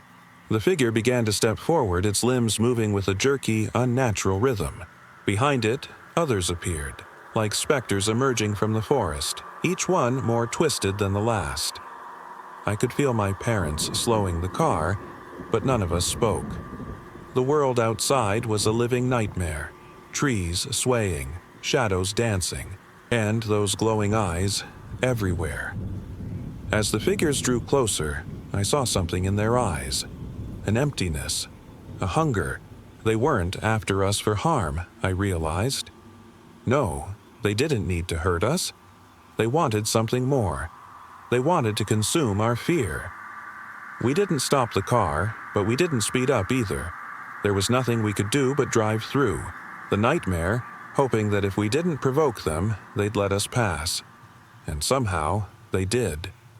When we reached the end of that road, the figures had vanished, leaving only the oppressive silence of the woods. We didn't talk about it. We couldn't. None of us wanted to acknowledge what had happened, as though admitting it might make it real again. To this day, we haven't returned to those back roads, and I'm not sure I ever will. The eyes are still out there, waiting, always watching. It was just another evening walk through the woods, like countless others I'd taken before. My friends and I had made a habit of these late-night strolls, always curious about what lay beyond the edge of town. The woods were familiar to us, comforting even, filled with tall trees and the rustling of leaves. But that night was different. We set out just after dusk, the golden glow of the sunset fading behind us. The air was cool, crisp, and the distant sounds of traffic seemed to fade away as we ventured deeper into the trees. The woods were quiet, too quiet. There was no laughter, no chirping of crickets, just silence. It wasn't the usual peaceful quiet, though. It felt wrong. We walked on, joking and laughing, trying to shake off the oppressive atmosphere, but something was off, something I couldn't quite place. My friends seemed oblivious, lost in their chatter, but I felt the weight of the forest pressing down on me. As we pushed further, we came across an old, decaying wooden bench, rotted and covered in moss. It wasn't there on our previous walks, that much I was sure of. We decided to stop for a moment, stretching our legs, as if the bench had appeared there just for us. I sat down, resting my hands on my knees. The silence felt heavier now. I looked around, but there was no sign of the familiar paths we usually walked. The trees felt tighter, as if the woods were closing in. My stomach twisted. "I think we should head back," I said, my voice barely above a whisper. One of my friends, Jake, waved me off. "Come on, what's the rush? We've been here a dozen times, there's nothing different." But I wasn't so sure. Something wasn't right. We continued walking, though my steps grew slower. The woods seemed to stretch endlessly, and the usual landmarks, the twisted old tree, the hollowed-out log, were nowhere to be found. It was as if the forest had shifted, or we had. Then came the first sound that shattered the silence, a faint echoing whisper that seemed to drift through the trees. It was so soft I almost convinced myself I imagined it. But then, there it was again, a whisper, distant yet near, as though it was calling to me. I stopped, heart racing. My friends turned to look at me, their faces a mix of curiosity and concern. "Did you hear that?" I asked, my voice trembling. "Hear what?" one of them replied, their tone dismissive. I shook my head, forcing a laugh. "Never mind. Let's just keep going." We pressed on, but the whispers grew louder, closer. They weren't coming from any one direction. They seemed to drift around us as if carried by the very trees themselves. The shadows deepened, casting the woods in an eerie glow. Then I saw it. A figure emerged from the trees, pale and gaunt, its features obscured by the fading light. At first, I thought it was one of my friends playing a trick. But this figure didn't walk like a person. Its movements were unnatural, jerky and slow, as though it didn't belong to the world we knew. I froze, my breath catching in my throat. The figure turned its hollow gaze towards me. Its eyes, if they could be called eyes, were dark and empty, like voids of nothingness. "Run," I managed to whisper. But before I could move, my friends stood frozen, transfixed by the figure. I screamed at them to move, but they didn't respond. They were still, staring at the figure like they couldn't look away. The whispers grew louder, overlapping, and I could feel something shift in the air around me. The figure stepped closer, its movements like something out of a nightmare. I backed away, heart pounding in my chest, but my feet wouldn't move, as if the ground itself was holding me in place. Then, from the corner of my eye, I noticed something. The trees weren't trees anymore. They were faces. Hundreds, thousands of hollow, empty faces staring back at me from the darkness. Their mouths were open, whispering, calling out in that haunting, otherworldly language. The figure stepped closer, and I could feel its presence pressing against my skin, colder than anything I had ever known. Its breath was a chill, a void of nothingness that seemed to consume everything around me. I could hear my friends murmuring, lost in the whispers of the forest, their eyes wide but unseeing. I was alone now, standing amidst the forest that had become a sea of emptiness, the faces of the trees watching me, waiting. I wanted to run, but my legs wouldn't move. The whispers filled my ears, louder and louder, until they became all I could hear. And then there was silence. A friend suggested we drive out to the old factory, located deep in the woods. The place had been abandoned for decades, they said, left to rot after the industry moved elsewhere. No one had been there in years, and the idea of exploring an eerie, forgotten space seemed too intriguing to resist. We set off early in the afternoon, 3 of us packed into an old sedan. The drive was long, winding through narrow, overgrown roads until we finally reached the outskirts of the factory. From the outside, it looked like a relic of another time. Tall, weathered brick walls covered in ivy, windows shattered and empty. The once mighty structure loomed over us, silent and still. We parked the car, and as we approached, a shiver ran down my spine. The place felt abandoned, sure, but not empty. There was a palpable sense of something watching, something that had never truly left. Inside, the factory was a maze of metal and decay. Broken machinery stood rusted and still, large gears covered in dust. The air smelled stale, and the silence was oppressive. We wandered through the empty halls, shining our flashlights on walls covered in graffiti, peeling paint, and remnants of what once was. At first, there wasn't much to see, just shadows stretching across the floor, the occasional creak of the old wooden beams above. But as we moved deeper into the building, things began to feel wrong. It wasn't the faint echoes of our footsteps on the concrete floor, or the way the dust seemed to hang in the air like a living thing. It was the feeling that we weren't alone. I don't know how to describe it, but it wasn't fear in the usual sense. More like an overwhelming sense of presence, something watching, following us. We kept moving, dismissing the feeling as overactive imaginations, but my heart wouldn't stop racing. We reached what had once been the main hall, a vast expanse of cracked tiles and broken machinery. At the far end, partially hidden by a stack of debris, was a staircase leading to what looked like the second floor. We made our way towards it, stepping carefully through the clutter of fallen pipes and rusted metal. That's when we heard it. A low, faint groan, like metal twisting under pressure. We froze. It wasn't coming from the floor above, it was below. My stomach sank as I realized it was coming from the basement. The noise was distant, almost mechanical, but it felt wrong. I was about to suggest we leave when one of my friends, Jason, walked toward the staircase. His flashlight beam flickered, casting strange shadows across the walls as he climbed. The sound continued, growing louder now, as if whatever made it was approaching. "Come on," Jason called back, his voice echoing unnaturally. "Let's see what's down there." I hesitated, but curiosity got the better of me. The others followed Jason down the creaking staircase, leaving me behind, my nerves frayed. I clutched my flashlight tighter, scanning the space. The noise had grown deafening now. Something was down there, something heavy. When I reached the bottom, the scene before me made my breath catch. The basement was larger than I'd expected, filled with old machinery and storage crates. But what stood out were the deep, claw-like scratches etched into the floor, running from one end to the other. It was like something had dragged itself across the concrete, leaving long, deep marks behind. I tried to tell myself it was just decay, but the noises had stopped. The silence was now deafening. We all stood there, staring at the marks, when one of my friends let out a gasp.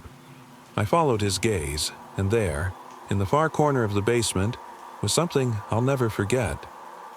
A figure, a tall, pale figure with hollow eyes, barely discernible in the dim light. It was partially obscured by shadows, its features indistinct, but I could feel its gaze, cold and empty, locked onto us. "No," I whispered, taking a step back. "Let's go." But Jason was already moving toward it. His flashlight illuminated the figure, and for a moment we all stood frozen, unable to look away. Suddenly, the figure spoke, not with words, but with a low, inhuman hum that seemed to reverberate through my entire body. It wasn't a voice so much as a presence, pressing down on us, suffocating us. "We need to leave," one of my friends finally said, his voice trembling. We didn't wait for a second invitation. We fled up the staircase, the sound of the figure's hum fading behind us. My legs felt like jelly as we burst out into the cool night air, gasping for breath. As we drove away, I glanced back in the rearview mirror, expecting to see nothing but the darkness of the forest. But there, standing at the edge of the factory, was the figure. It didn't move, just stood there, watching us as we drove away. We never spoke about it again. But I know what I saw that night wasn't something from this world. Whatever that thing was, it's still out there, waiting. It was a quiet Sunday evening when I decided to take a drive through the old, deserted countryside. I didn't have a specific destination in mind, just the open road and the fading light of the sun dipping beneath the horizon. The trees lining. The road swayed gently in the breeze, casting long shadows that stretched across the cracked pavement. I loved these kinds of trips, especially when everything felt so still. The world seemed smaller out here, as though it had been untouched by time. But as the sun set and the last bit of daylight faded, I began to feel that familiar unease creep in. The road was narrow, winding through endless fields on either side. Occasionally, a farmhouse would come into view, but they were all dark and lifeless. As the miles stretched on, I found myself longing for a sign of life, anything to break the silence. The radio was silent, no stations picking up, and my phone had no signal. I was completely alone. It was about halfway through my journey when I spotted something strange off to the side of the road, a figure standing by a mailbox completely still. At first, I thought maybe someone was waiting for a ride or walking, back from a long walk. But as I got closer, something didn't feel right. I slowed my car, my eyes narrowing as I tried to make sense of what I was seeing. The figure wasn't moving, just standing there, like a statue carved from stone. It wasn't, until I passed, that I realized something even more unsettling. There was no house behind it. No house. Just an empty field that stretched on forever. I instinctively glanced in my rearview mirror, but the figure was gone. I didn't stop to think about it too long. Maybe my mind was playing tricks, but the feeling of being watched persisted. I told myself it was the isolation, the quiet, making me paranoid. But as I drove further, the same sensation returned. It was like I wasn't alone. Every curve of the road, every shadow cast by the trees felt darker than it should. I couldn't shake the idea that someone, or something, was watching me. I reached for my phone again, hoping for even the slightest signal. Nothing. My stomach tightened as I clenched the steering wheel. The road felt endless, and with every passing mile, that growing sense of unease dug deeper into me. It wasn't until I rounded a bend that I saw it, a figure standing directly in the middle of the road. I slammed on the brakes, the tires squealing against the pavement. My headlights illuminated it, and I could see the outline clearly. It wasn't human. The shape was tall, much taller than any person should be. Its limbs stretched unnaturally, long, and its head tilted at a strange angle. It didn't move. It just stood there, blocking the road. My breath hitched, and I couldn't bring myself to look away. I knew I couldn't drive past it. I wasn't sure if I even could. My foot hovered over the brake, but the figure remained unmoving. It was as if it was waiting for something. Waiting for me. I sat there, frozen, until the silence became deafening. The air felt heavy, almost as if the very space around me had grown colder. My hands trembled on the wheel, and I realized I couldn't look away. It was like I was in a trance, my mind screaming to do something, anything, but my body refused to respond. Then, just when I thought I couldn't take the tension any longer, the figure moved, not forward, but upward. Its limbs stretched even more, reaching far above the car. And then, as if sensing my panic, it began to turn its head, slowly, as if observing me with curiosity. Its eyes, if it had any, seemed to pierce through the windshield. The next few moments felt like they stretched on forever, but then I did something I've never done before. I floored the gas pedal. My car roared to life, and I sped past the figure, my heart racing so fast I thought it might burst. In the rearview mirror, I caught a glimpse of it, still standing, still watching. But there was no fear on its face, just a quiet, hollow gaze, as it disappeared into the darkness. I didn't stop until I reached a gas station much further down the road, where I finally managed to get a signal. I called my friends, my voice shaky as I told them what happened. They didn't believe me. How could they? Even now, I don't think I fully understand what I saw. But one thing is certain. I never drove through that part of the countryside again, and I doubt I ever will. It was a scorching summer day when I decided to go for a drive. I'd always loved the open road. There was something freeing about it, something that made me feel alive. That's what I told myself, at least, as I packed some snacks and set off, not really knowing where I was headed. The sun beat down mercilessly, casting long shadows across the cracked, dusty roads.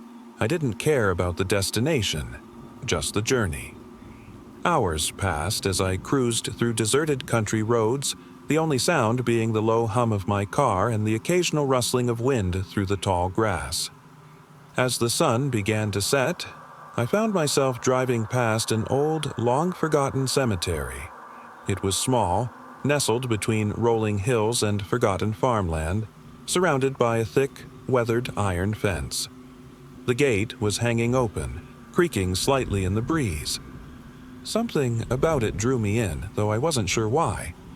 I decided to stop, telling myself I was just curious. The cemetery was eerily silent, the headstones leaning at odd angles, barely readable beneath a thick layer of moss. I wandered through the rows of graves, each one worn and forgotten. The sunlight was fading fast, and I felt the oppressive quiet closing in around me. There was something wrong about this place.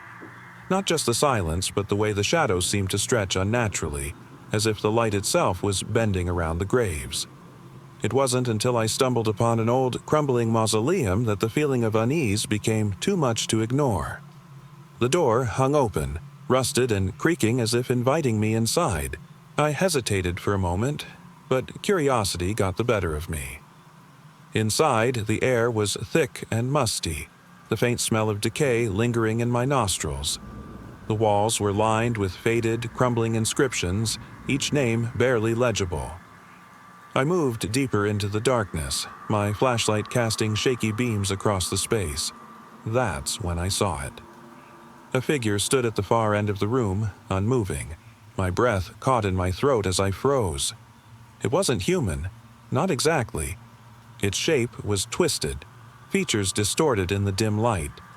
Hollow eyes stared blankly at me, and I could see cracks running through its skin, almost as if it were made of clay that had been left to crack and decay. Who's there? My voice was barely a whisper, but it echoed unnaturally through the mausoleum. The figure didn't move, but I could feel its gaze on me. The oppressive silence grew thicker, and I took a hesitant step back. The flashlight flickered, casting shifting shadows that danced around the walls, making the figure look more monstrous with every movement. I wanted to run, but my legs wouldn't move. I was rooted to the spot, unable to look away from those hollow, staring eyes. There was a low, grating sound, like gravel being dragged across stone, and suddenly the figure stepped closer. I could feel my heart pounding in my chest as I backed further into the shadows. My flashlight illuminated more of the room, revealing cracks in the floor, the walls, even in the ceiling above. It felt as though the very structure of the mausoleum was breaking apart. Then came the whisper, soft, barely audible, yet it seemed to echo in my head. You shouldn't be here. The voice wasn't human. It was deep, distorted, and came from all around me. I felt the weight of it pressing down on my chest as if the very air had grown heavier. My breath quickened and I forced myself to move, stumbling toward the door. But as I reached for it, I felt something cold and clammy brush against my arm. I spun around, the flashlight barely illuminating the space. The figure was right behind me now, closer than I had realized. It reached out, long, bony fingers extending, and I could see the cracks running across its skin, the same as the walls, the floor, the ceiling. It didn't need to speak again. I already knew it wasn't going to let me leave. I screamed, a sound that echoed off the cold, damp stone. But then, everything fell silent once more. When I woke, the sun was high in the sky, and the cemetery was silent as if nothing had ever happened. My car was parked where I'd left it, the gate still swinging gently in the breeze. But I didn't dare go back inside the mausoleum. I couldn't bring myself to. It was a crisp autumn evening when I decided to take a solo drive through the countryside. The road stretched on endlessly, flanked by trees that were shedding their leaves, casting long, eerie shadows under the fading sunlight.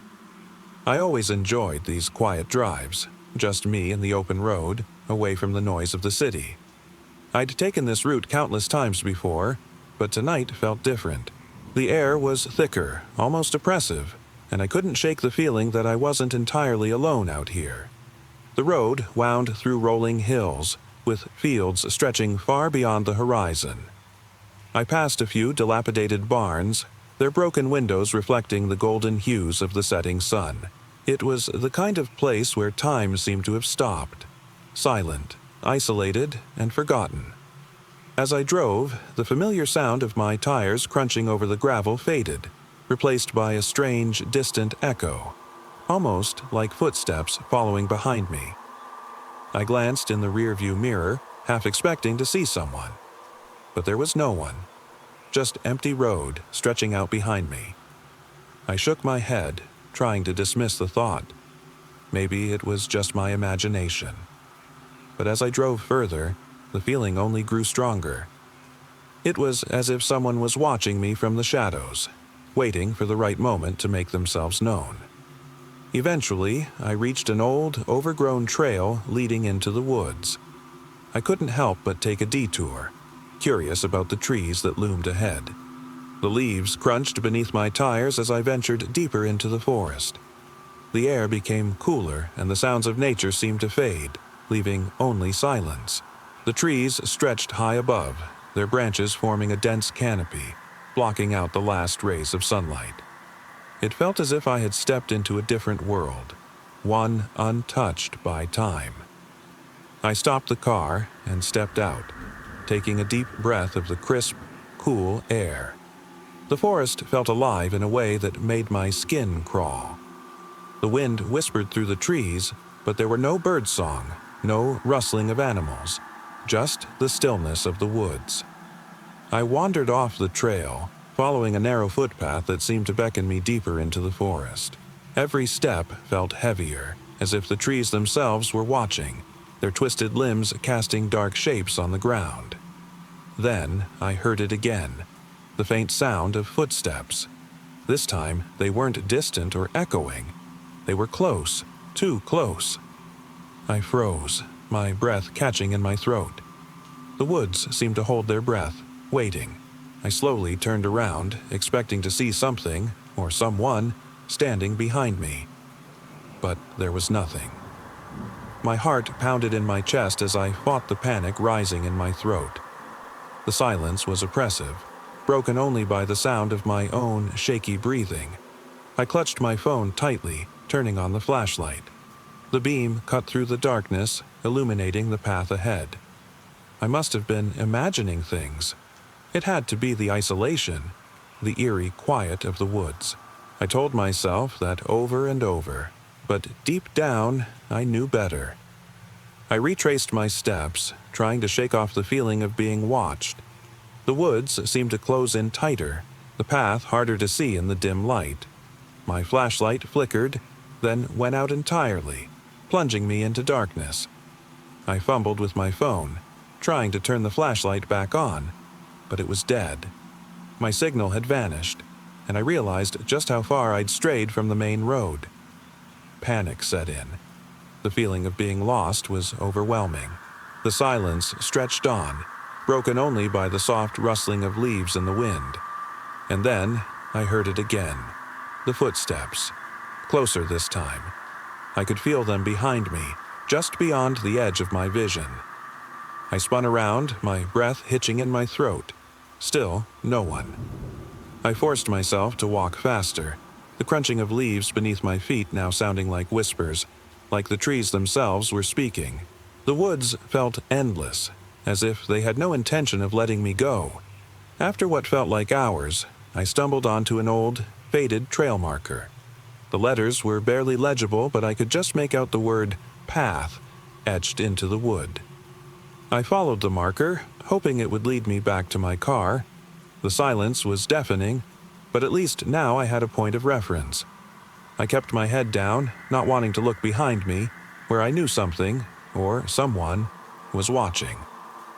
Finally, I broke through the tree line and saw my car waiting in the distance, bathed in the faint glow of the moon. I didn't stop running until I reached it, slamming the door shut behind me. As I drove away, the weight in my chest eased, but the feeling of being followed didn't. I knew I'd be looking over my shoulder for a long time. What had been out there in the woods with me? I still don't know, and I don't think I ever want to find out. The first time it happened, I didn't think much of it. It was a cool, quiet evening, and I decided to take a walk through the old, deserted forest near my apartment. The trees there have always been tall and ominous, their branches tangled like they were reaching out toward something beyond. I had always felt a strange sense of peace walking through the woods, but that evening was different. It was getting late, and the sky had grown dark, casting everything in a heavy, oppressive silence. I walked further than I usually did, deeper into the forest, the sound of my boots crunching against the fallen leaves the only noise accompanying me. Then I heard it, a soft, distant whisper, like someone calling my name. I stopped, scanning the trees, but there was no one there. My breath hitched, and I told myself it was just the wind. Still, I felt uneasy. The whisper repeated, growing louder, almost as if it was coming from inside my head. I turned around, heart thudding in my chest. The forest behind me stretched out, dark and still, but there was something off about it.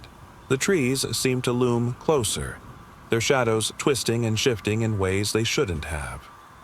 I hurried back, my legs trembling, but the whisper followed me, always just out of reach. When I got home, I didn't mention it to anyone. I thought maybe I had imagined it, some trick of the mind after spending too much time in the quiet.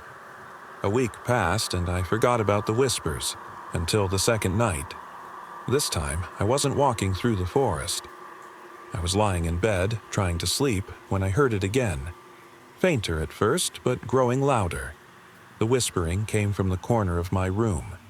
It was almost like a voice now, but distorted, like it was coming from somewhere deep within my mind.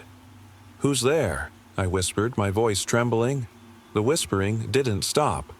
It was closer now, right by my ear.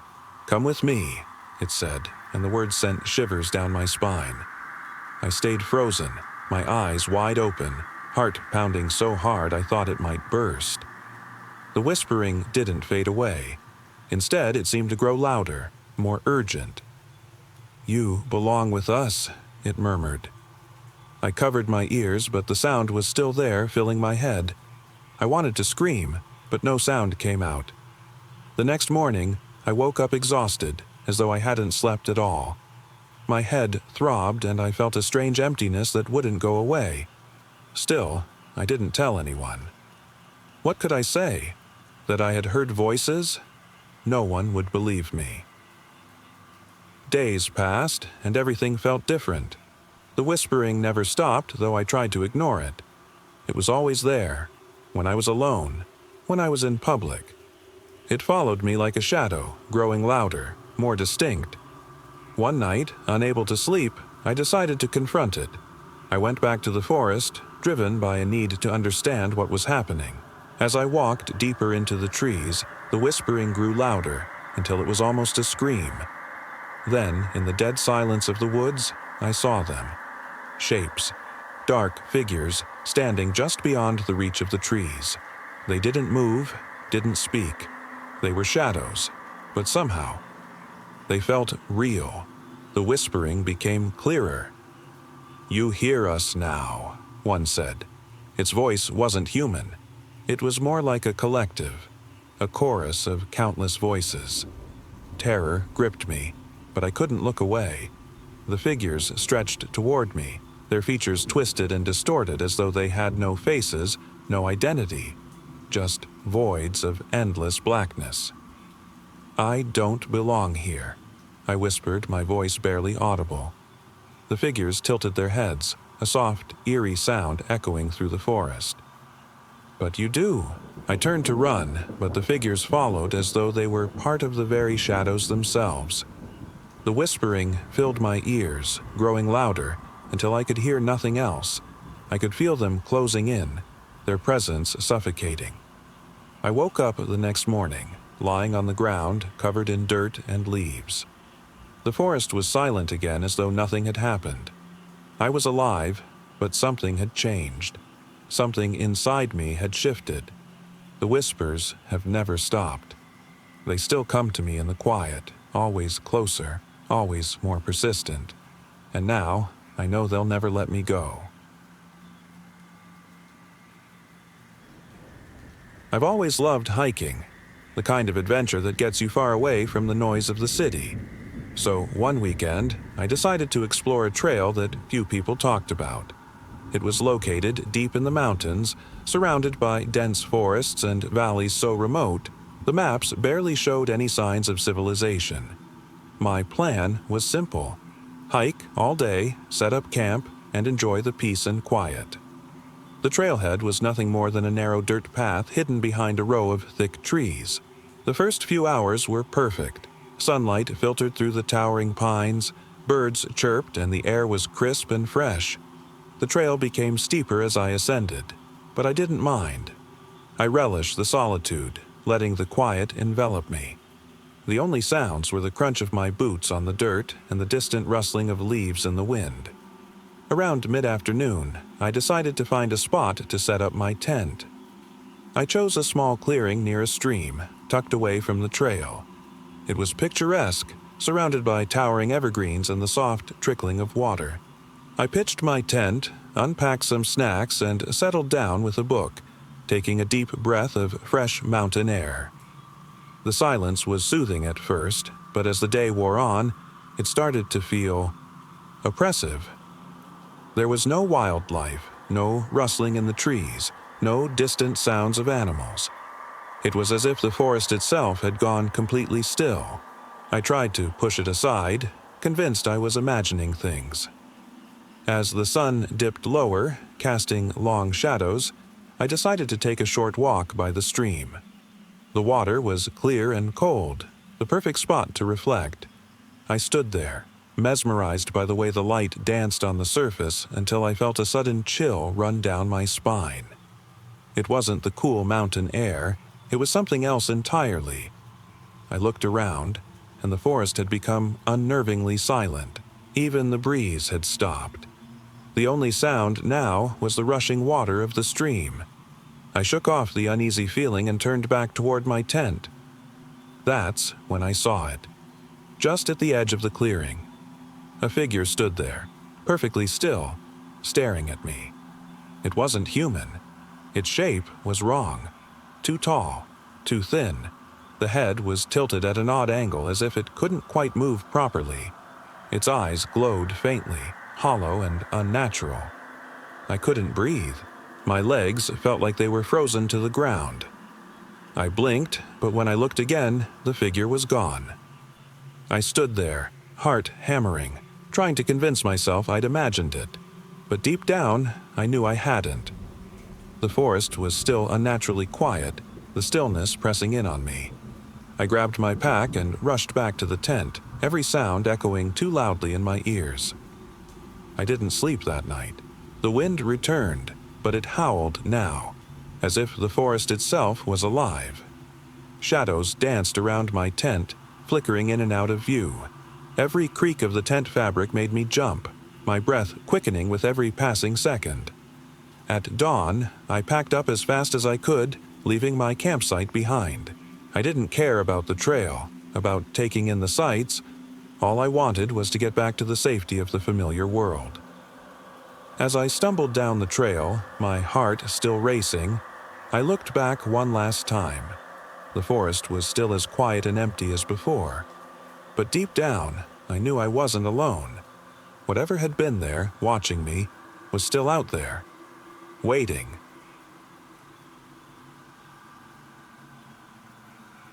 I was in the middle of a road trip driving through endless stretches of desert. The sun had set hours ago, and now it was just me and the empty highway. There wasn't a single car in sight, nothing but the faint glow of my headlights illuminating the cracked asphalt ahead. I wasn't sure how far I'd gone. I had been driving for what felt like forever, searching for the next gas station or even a small town. But the road seemed to stretch endlessly in both directions, disappearing into the horizon like a thin line against the sky. My phone had lost signal hours ago, and the only sound in the car was the steady hum of the engine. I was starting to feel uneasy. Everything about this trip had felt off since the moment I left. The air was dry and still, not a whisper of wind or even the faintest rustle of leaves. It was as if the desert itself was holding its breath. I didn't want to stop, but I had no choice. The low fuel light blinked on, warning me that I needed to find something soon. My eyes searched the horizon, hoping for a sign of life, a flicker of light, anything. But the desert was vast and empty, stretching out in all directions. After what felt like hours of driving, I finally saw something. In the distance, a faint glow of light, maybe a gas station or a motel. I couldn't tell which from this far away. But hope surged through me, and I pushed my foot down harder on the gas pedal. As I got closer, the light became clearer. It wasn't a gas station or a motel. It was a building, old and crumbling, its walls covered in cracked paint. A small, flickering sign hung above the entrance, barely legible in the fading light. It read, "The Oasis." My stomach twisted. It looked abandoned, forgotten. But at this point, I didn't care. I needed fuel, water, something, anything to keep going.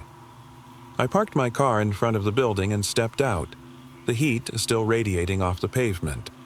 The air smelled dry and dusty, the kind of scent that clings to your throat.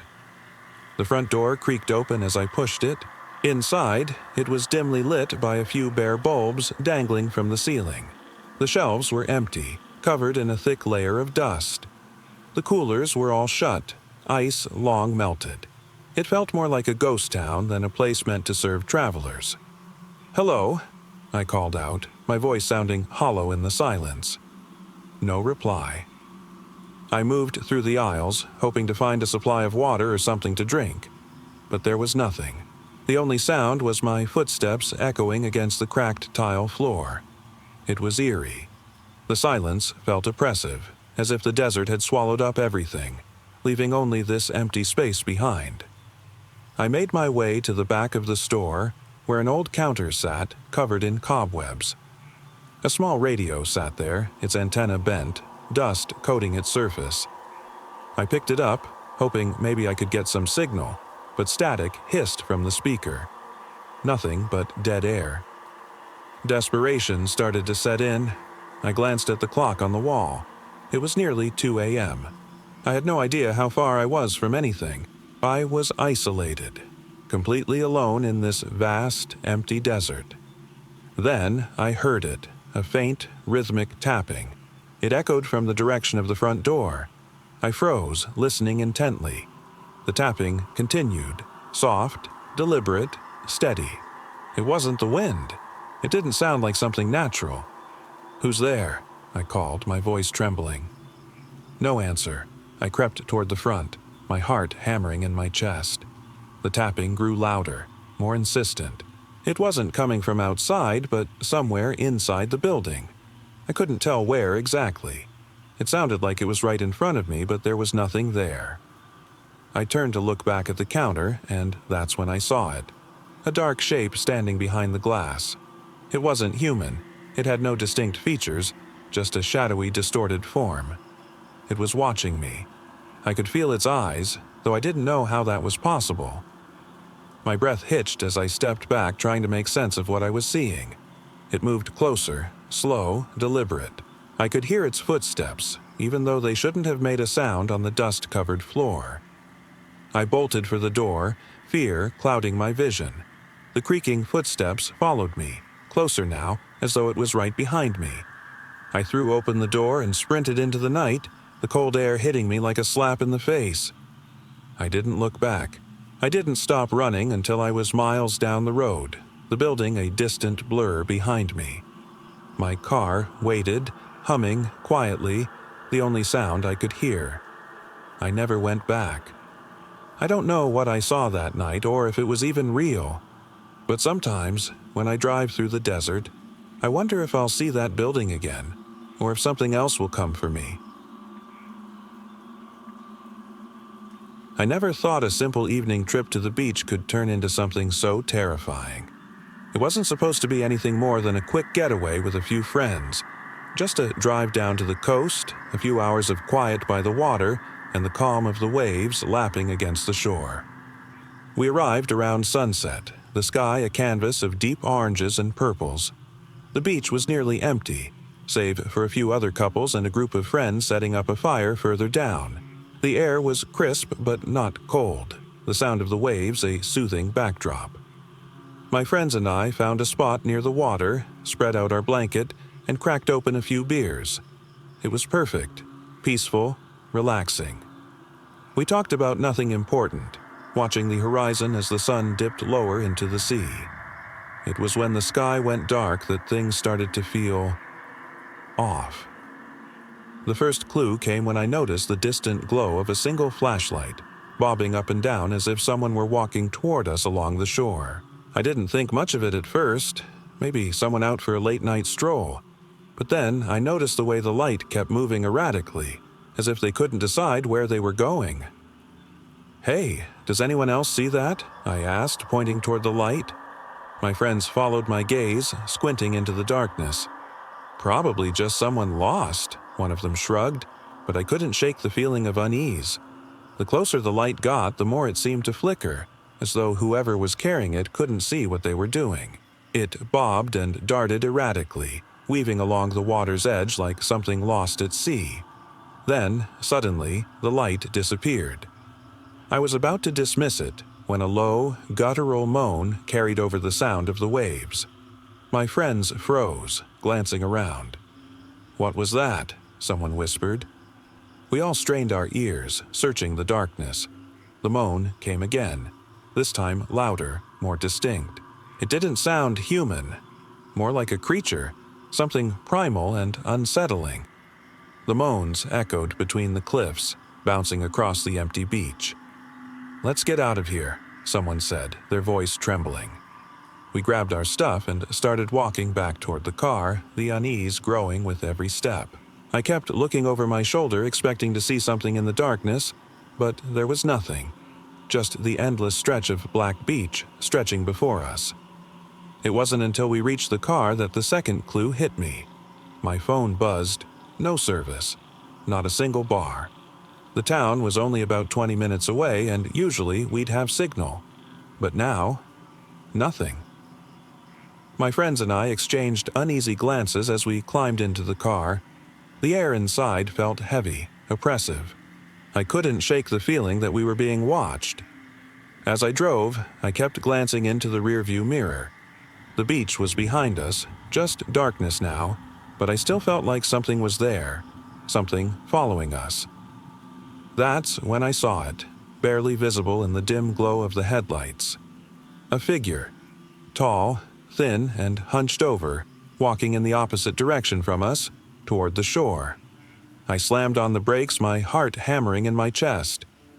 "Who the hell is that?" one of my friends whispered, staring in shock at the figure.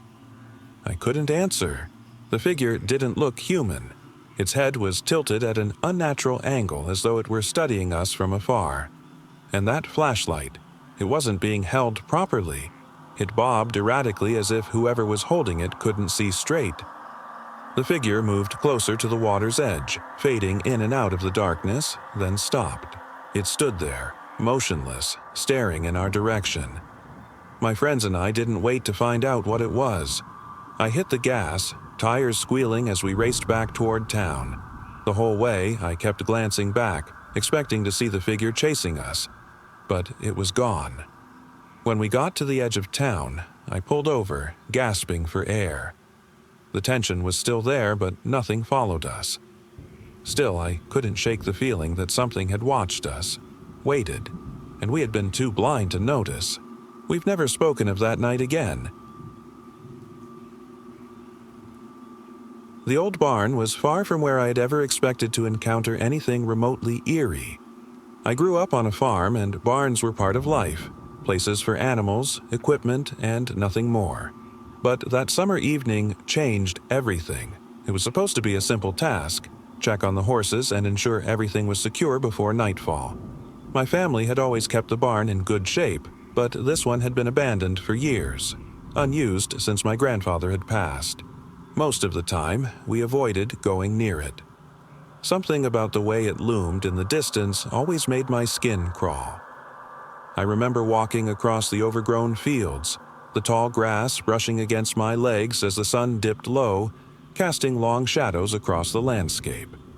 The barn sat a few hundred feet away, its wooden frame creaking slightly in the breeze.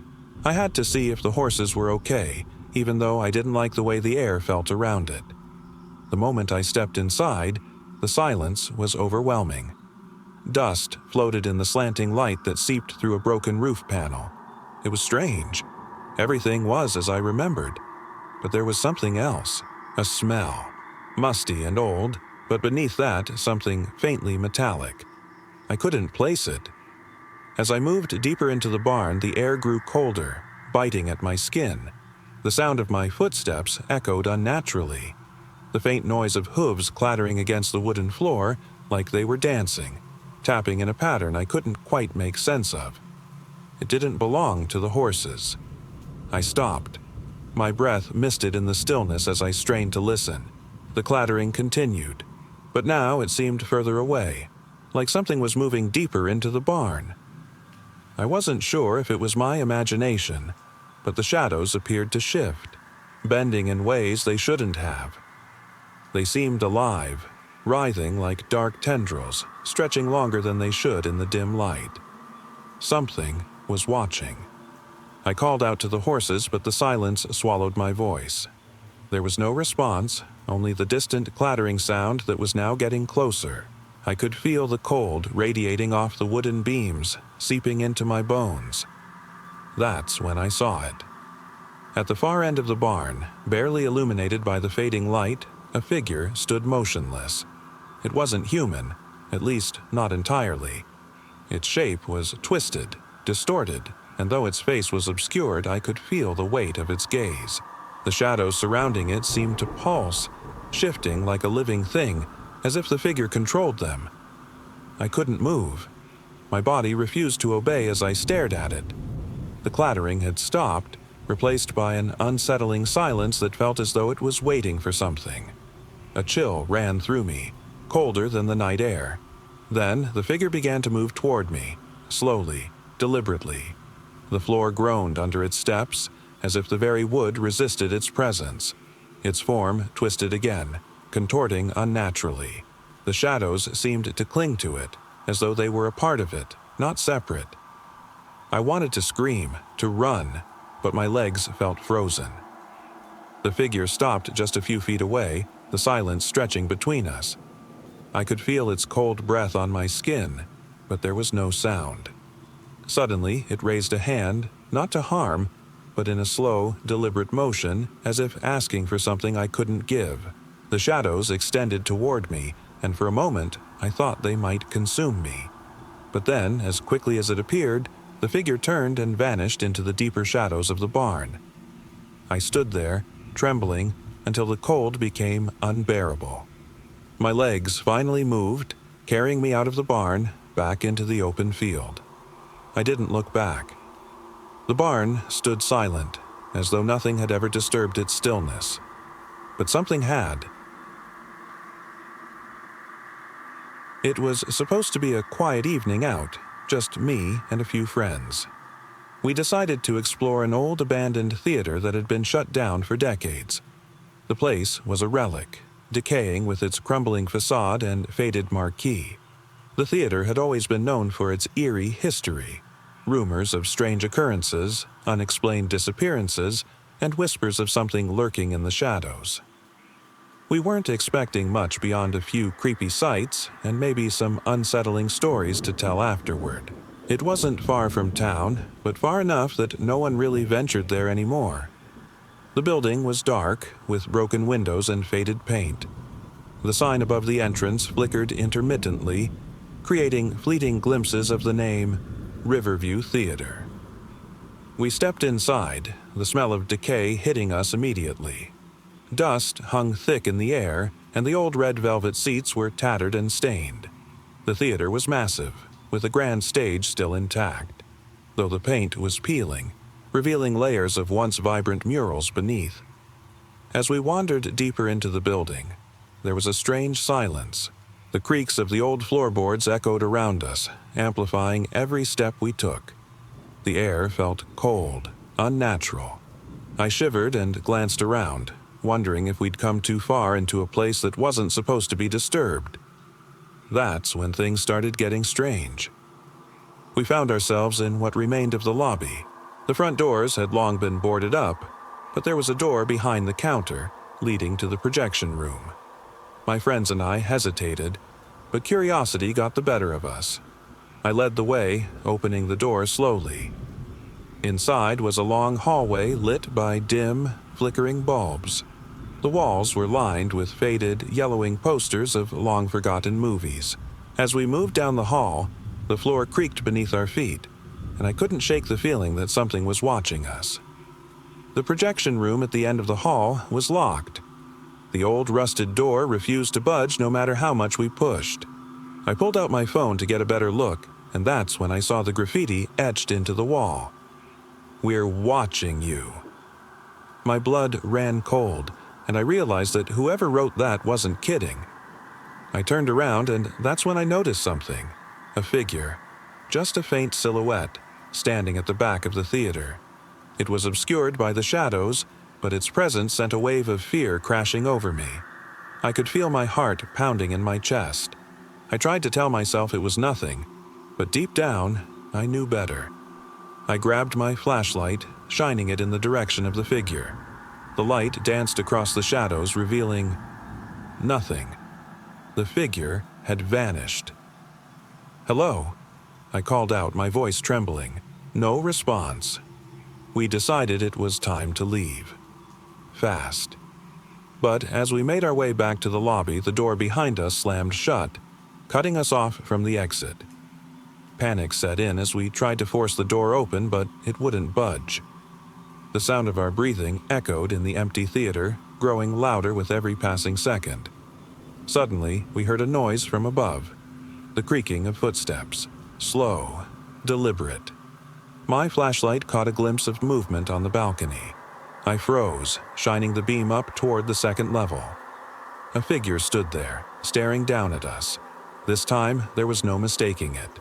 The figure had no face, just an empty void where the eyes should have been. Its silhouette seemed to blur, shifting and stretching in a way that was unnatural. "Run!" I shouted. We bolted toward the main entrance, tripping over ourselves in our haste. The air seemed to grow colder with each passing second. The door, however, was still sealed shut. In desperation, I turned back to the balcony, expecting to see the figure again. Instead, I saw something far worse. It wasn't a figure at all. It was a screen, glowing faintly. But the screen wasn't showing any movie. It was showing us. There we were, standing at the front of the theater, faces frozen in horror. But something was wrong. Our reflections weren't acting like we were. The shadows, the empty eyes, they weren't reflections at all. They were watching us, mimicking us. I could barely comprehend what I was seeing when the screen went dark. The theater was plunged into total darkness, except for the faint glow of my phone. My friends and I managed to break free from the building somehow, sprinting into the night, not stopping until we reached the edge of town. The old theater remained behind us, a broken, silent shell under the pale moonlight. We never spoke of what we saw that night, and we never went back.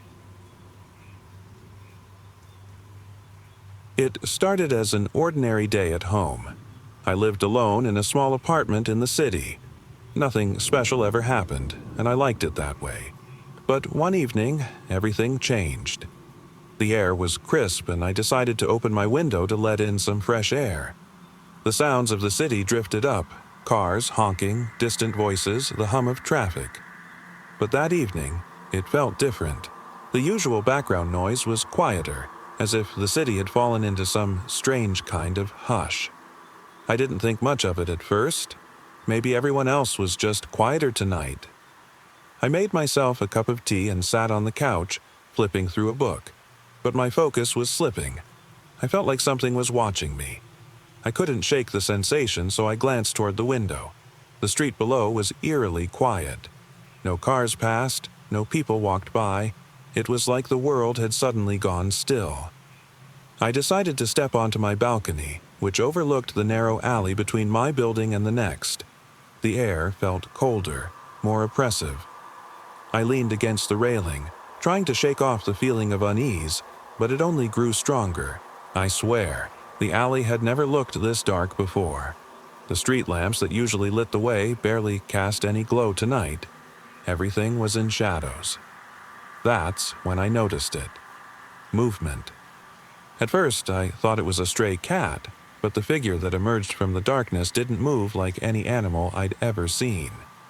It was tall, unnaturally thin, with limbs that seemed to stretch unnaturally in ways that defied logic.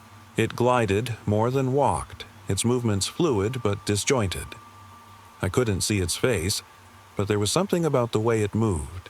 So wrong, so unnatural, that sent a chill down my spine. I wanted to look away, but I couldn't. The figure seemed to float closer to my building, heading toward the alley where I stood. I slammed the door shut and locked it, my hands trembling. I was too scared to look back outside. I didn't sleep that night. I stayed awake, sitting by the door, afraid to even breathe too loudly. The next day, I didn't see anything unusual, but the fear lingered. I went about my routine, trying to convince myself I'd imagined it. That night, though, I couldn't shake the feeling. I kept the lights on in every room, my eyes darting between the windows and the dark spaces beyond.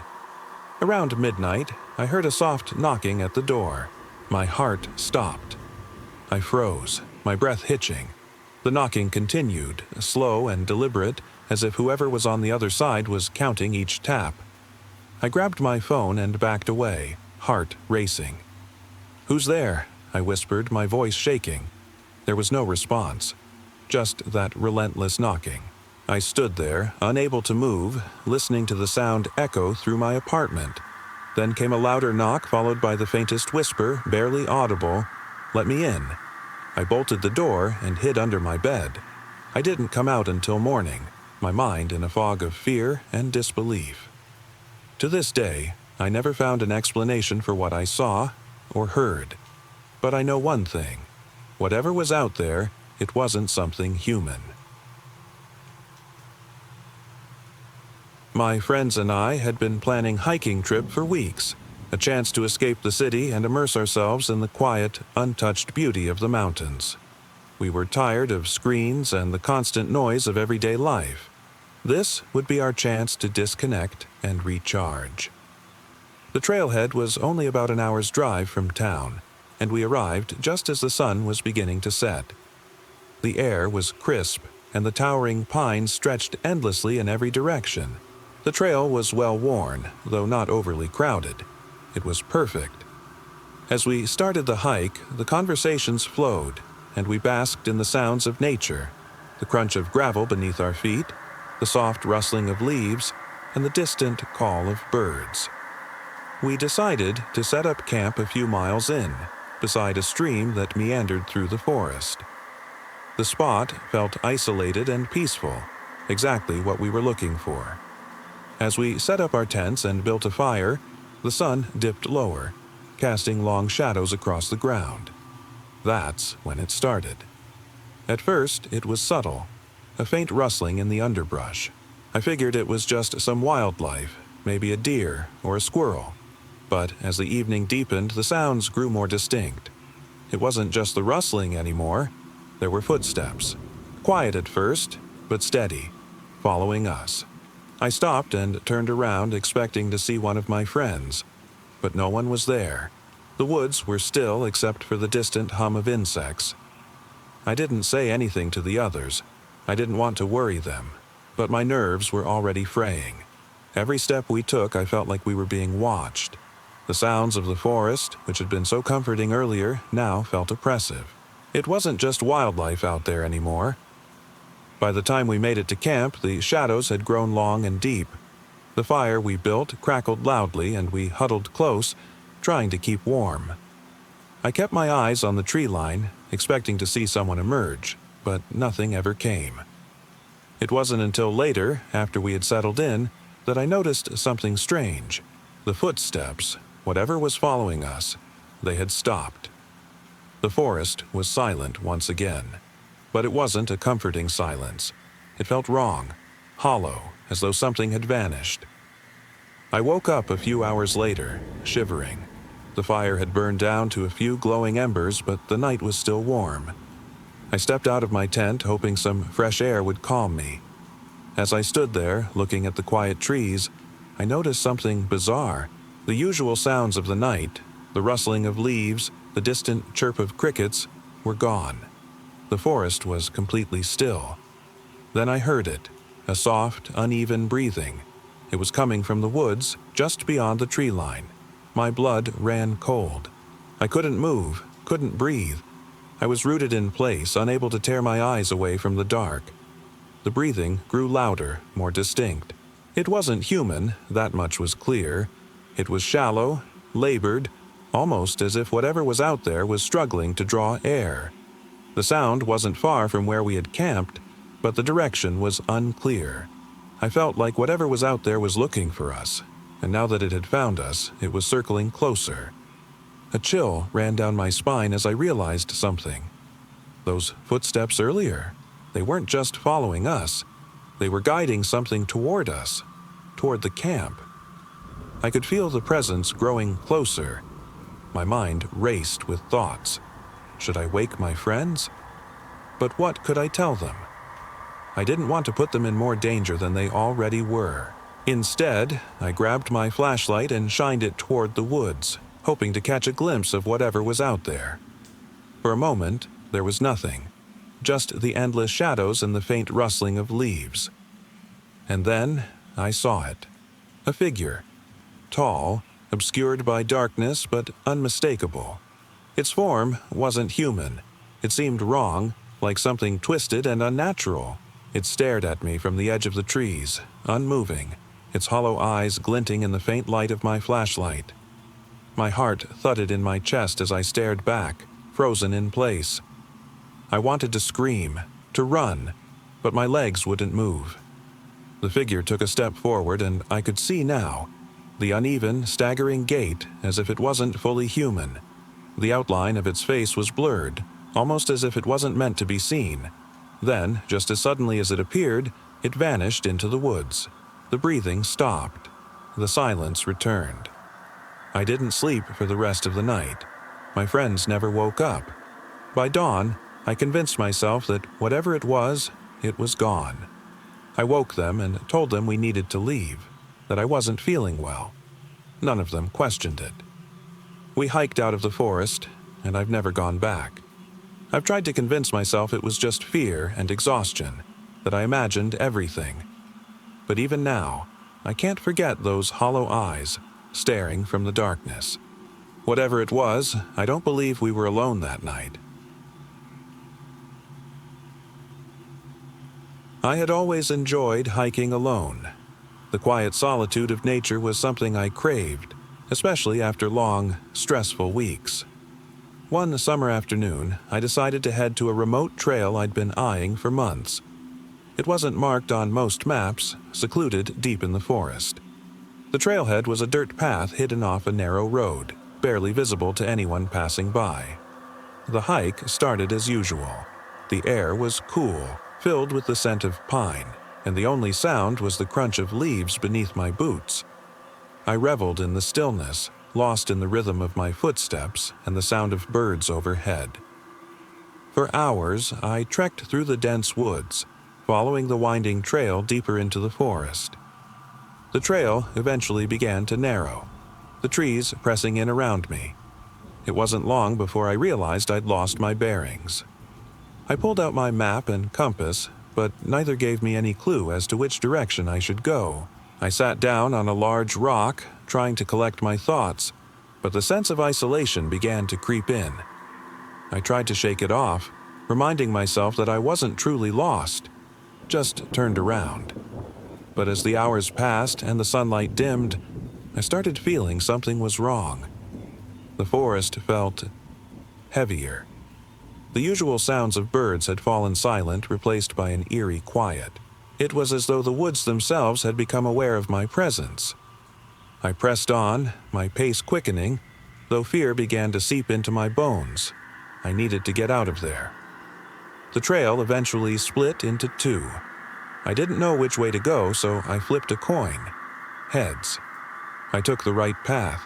The further I went, the more the trees seemed to loom, their branches stretching out like twisted fingers. The sun had set, leaving the forest in near total darkness. I pulled out my flashlight, but the beam barely penetrated the thick canopy above. Shadows danced in the light, appearing as figures just beyond my sight. Suddenly, I heard it. Footsteps. Not the sound of my own boots against the ground, but something lighter, quicker. I stopped and held my breath, listening. The footsteps continued, approaching rapidly, echoing unnaturally close. "Hello?" I called out, my voice wavering. No response, just the sound of rustling leaves. I tightened my grip on my flashlight, shining it in every direction. The forest felt alive now, shifting in ways I couldn't comprehend. I took off running, but the footsteps followed, always just behind me. I could hear them breathing, ragged and shallow, as though the thing was right on my heels. I didn't dare look back, but I knew whatever it wasn't human. The woods seemed to close in tighter, the trees bending and creaking with every step I took. My heart pounded in my chest as I ran until my legs couldn't carry me anymore. Exhausted, I collapsed against a tree, trying to control my breathing. The footsteps stopped. The forest fell deathly quiet again. I could feel something watching me, something I couldn't see, yet I knew it was there, standing just beyond my sight. My flashlight flickered, casting shadows that danced along the trees. The world around me seemed to blur, and then, in the dim light, I saw it. A figure, standing in the distance, motionless. I couldn't make out its features, but I knew it wasn't human. Its presence radiated something cold, something inhuman. Tears streamed down my face as I turned and ran. The woods stretched endlessly, the path disappearing beneath my feet. I could hear it again, the sound of footsteps, lighter now but unmistakably close. And then, through the haze, I saw something that made my blood run cold. At the edge of my flashlight's beam, I glimpsed something hanging from a tree, faint and twisted in the darkness. A figure, a face. It wasn't human, not anymore, just a hollow, warped shape that hung from the tree, swaying gently in the wind. I screamed and ran faster, but I knew it was always right behind me. I didn't stop, couldn't stop, until I burst out of the forest and stumbled into the light of day, gasping for air. I made it out, but even now, I can still feel it, watching, waiting, in the dark, just beyond the edge of sight. It was an ordinary day, or so I thought. My family had decided to spend the weekend at a nearby lake, a place we used to visit years ago when I was a child. I remember the crisp air, the sound of the water gently lapping at the shore, and the quiet seclusion. It was the perfect escape from the chaos of everyday life. We arrived in the late afternoon, the sun sinking low in the sky. My parents unpacked the car while my siblings and I ran toward the water. The familiar smell of pine and damp earth filled the air, and for a while everything felt calm and peaceful. We fished off the dock, laughed, and swam in the cool, clear water. As the sun began to set, we decided to set up camp near the lake. My dad had brought a tent, and we found a spot far from the main area surrounded by thick trees. The fire crackled softly, and we roasted marshmallows and shared stories. It was exactly what we needed, a break from the noise and stress. Around midnight, my parents decided it was time to turn in. I stayed by the fire, wanting to soak in the stillness of the night for just a little longer. The firelight flickered against the trees, casting long shadows. The only sounds were the gentle lapping of the water and the occasional rustle of leaves. I must have dozed off, because the next thing I knew, I was awake and shivering.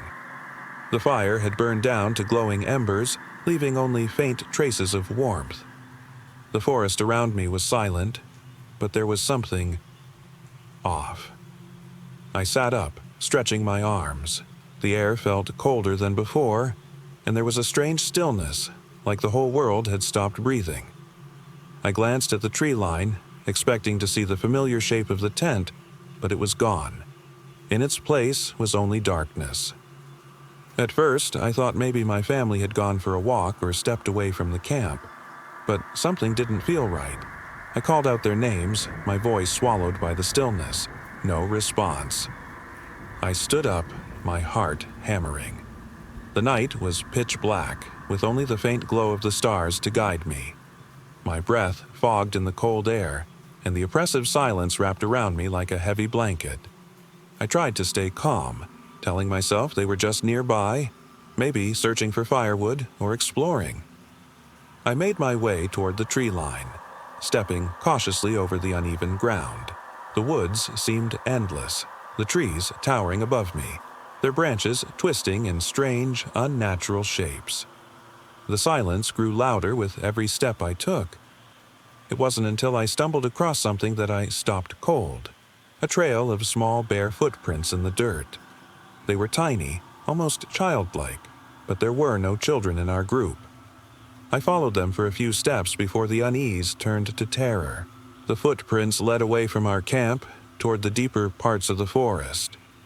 "Mom? Dad? Sam? Emma?" I called again, my voice breaking. My knees felt weak as I followed the trail, the strange prints leading me further into the trees. The silence was deafening, and every creak of the branches overhead seemed like it was drawing closer. Finally, I stumbled upon something, a faint light, not from the stars or the moon, but from a source deeper in the woods. It flickered like a distant candle. My stomach sank as I moved closer, my pulse quickening. What I found made my skin crawl. A clearing opened up ahead, and there, in the middle of it, was a figure standing perfectly still. It was cloaked in shadows, its features obscured by the darkness, but I could feel its presence, like something ancient and otherworldly. I froze, unable to look away. The figure didn't move, didn't react, but I could feel its gaze upon me. I wanted to turn and run, but my legs wouldn't cooperate. Suddenly, the figure tilted its head as if examining me. A sharp, dry crack echoed through the forest as it took a slow step forward. I could hear my breath, shallow and ragged, as I watched in silent horror. Then, just as quickly as it appeared, the figure was gone. The light flickered once more and vanished into the darkness. Tears blurred my vision as I turned and ran. The forest seemed endless, but I didn't care. All I wanted was to get back to the camp, back to some sense of safety. I didn't stop until I could see the faint glow of the remaining embers from the fire. When I got there, I found my family. They were unharmed, asleep in the tent as if nothing had happened. They had no memory of waking up in the middle of the night, no memory of wandering into the woods, as if time had folded and they hadn't been touched by whatever had stalked me. To this day, I don't know what I saw, what followed me through those woods. All I know is that I haven't returned to that place.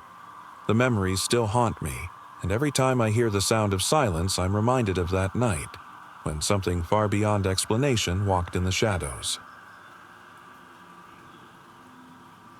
It started with a simple evening trip, just me and my partner, leaving the city behind for a quiet night under the stars. We had packed a cooler, a few blankets, and our hiking gear. The plan was to find a secluded spot, away from the noise, to enjoy the night sky.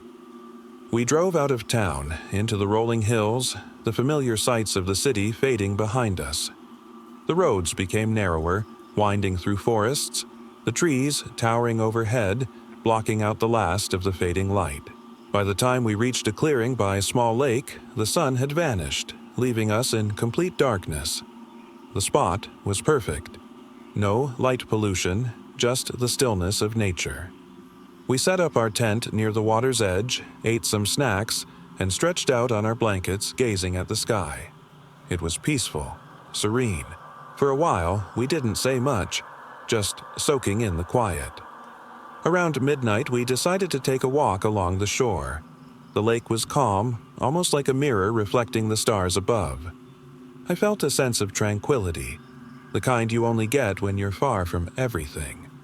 But as we walked, something felt off. The night seemed to stretch out longer than it should have. We could hear nothing, no animals, no rustling leaves, not even the usual sounds of insects. It was too quiet. We stopped, staring out at the lake. The water was black as ink, undisturbed. That's when I noticed it, a figure. It was standing by the water, its shape indistinct against the dark. I called out to my partner, but the words caught in my throat. The figure didn't move, didn't react. It just stood there, watching. I couldn't make out any details, but the feeling of wrongness was overwhelming. "Who's there?" I asked, my voice barely above a whisper. The figure didn't respond. It stayed perfectly still, just watching. The silence stretched, unbearable now. I wanted to look away, to turn back to the tent, but my feet wouldn't move. My partner, sensing my unease, grabbed my hand and pulled me, whispering, "Let's go." We hurried back to the tent, but as we reached it, I couldn't shake the feeling of being followed. I kept looking over my shoulder, but there was nothing. The lake and the woods were still and lifeless. We tried to convince ourselves it was just our imagination. Maybe it was a deer or some reflection playing tricks on us. We locked ourselves in the tent and lay there, my heart racing. At some point, I dozed off, but I woke suddenly. It wasn't the sound of footsteps that stirred me. It was the sense of someone watching. I peeked out of the tent, heart pounding, and saw the figure again just a few feet away from the tent. It was closer now, still motionless, still watching. I could feel its presence, an oppressive weight that made it hard to breathe. I wanted to scream, to run, but my body wouldn't move. Then, without warning, the figure turned and walked into the darkness, fading into the trees. The silence was deafening again except for the sound of my breath, shallow and trembling. We didn't sleep the rest of the night. By morning, everything was gone. No figure, no eerie presence. Just the quiet lake, the trees, and the silence. We packed up quickly, leaving before the sun rose. I haven't been back to that spot since. I don't know what we saw, but I know one thing for sure. The woods are still out there, waiting. It was a summer evening when my friends and I decided to explore the old abandoned amusement park just outside of town. The place had always been off limits, but rumors had circulated for years about how eerie it had become after being shut down. Overgrown with weeds, faded signage, and cracked pavement stretching as far as the eye could see, the park was a relic from a time long gone. We figured we'd go check it out, just for the thrill of it. The sun was setting as we made our way through the rusting entrance gates. Everything about the place felt surreal. The Ferris wheel, once a shining beacon of joy, stood now as a towering, skeletal structure swaying gently in the breeze. Most of the rides were broken or tilted at odd angles, their once bright colors dulled and faded by years of neglect. We wandered further into the park, snapping photos, laughing and making jokes about how haunted it probably was. The air was thick with the smell of damp wood and mildew, and the wind carried the creaking sounds of metal swaying. Even the smallest things, the chirping of insects, the soft rustling of leaves, felt amplified, as if the silence of the park had grown too loud. At some point, we decided to split up. It wasn't exactly planned, but we were curious to explore more, and with no cell service, it didn't matter much. The sun was nearly gone now, and the park was shrouded in deepening shadows. My group stayed near the old roller coaster, the tracks buckling in several places, making the whole structure look like it could collapse at any moment. That's when we heard it, the sound of distant laughter. It wasn't ours. It was coming from further inside the park, echoing through the hollow spaces between rides and buildings. I froze, the laughter sharp and unsettling, like it didn't belong here. "What the hell?" I whispered, glancing at my friends. They shrugged it off as more of the creepy ambiance, but something in the sound felt wrong, like it wasn't the playful kind of laughter you expect in an amusement park. It was hollow, distorted, as if coming from something that shouldn't be alive. We stood there, unsure, but before we could move, we heard it again. Closer this time. Louder. The sound seemed to be circling the park, following us without ever appearing. The chill in the air grew stronger, and the excitement that had been buzzing earlier was replaced by a growing sense of dread. "Let's head back," someone said, their voice quivering. We all agreed, eager to leave, but as we began walking, the laughter came again. This time, it wasn't just one sound. It was multiple voices. They echoed all around us, overlapping, as if we were surrounded. The hair on the back of my neck stood on end. The path we had taken seemed longer than it should have, and with each step, the laughter grew louder and more distorted. Shadows danced in the fading light, shifting unnaturally in ways that no wind or movement could create. Then came the creaking of the Ferris wheel. It was slow at first, like something winding itself into motion, but we didn't hear the sounds of it turning, only the groans of metal under unseen pressure. Suddenly, it stopped. The laughter had ceased entirely. We turned around, breath catching in our throats. Standing beneath the giant wheel, framed in the dim light, was a figure, tall, pale, and eerily still. Its face was obscured by a tattered hood, but there was no mistaking the outline of its form. It didn't move, didn't blink, just watched us, waiting. We didn't stay long enough to figure out what it was. We ran, heart pounding, sprinting through the park as fast as we could, the echoes of our own footsteps and the distant laughter still ringing in our ears. We never looked back. It was a quiet evening, and I decided to take a walk through the old cemetery. The thought of it used to make me uneasy, but over the years, I'd grown used to its stillness. It was nestled at the edge of town, surrounded by trees that loomed over the grave markers like silent sentinels. I used to come here whenever I wanted solitude, away from the noise of daily life. That night, something felt off.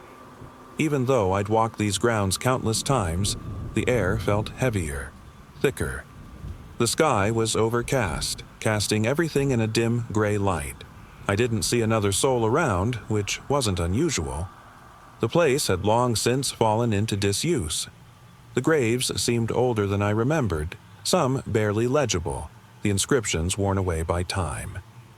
As I wandered through the rows, something caught my attention.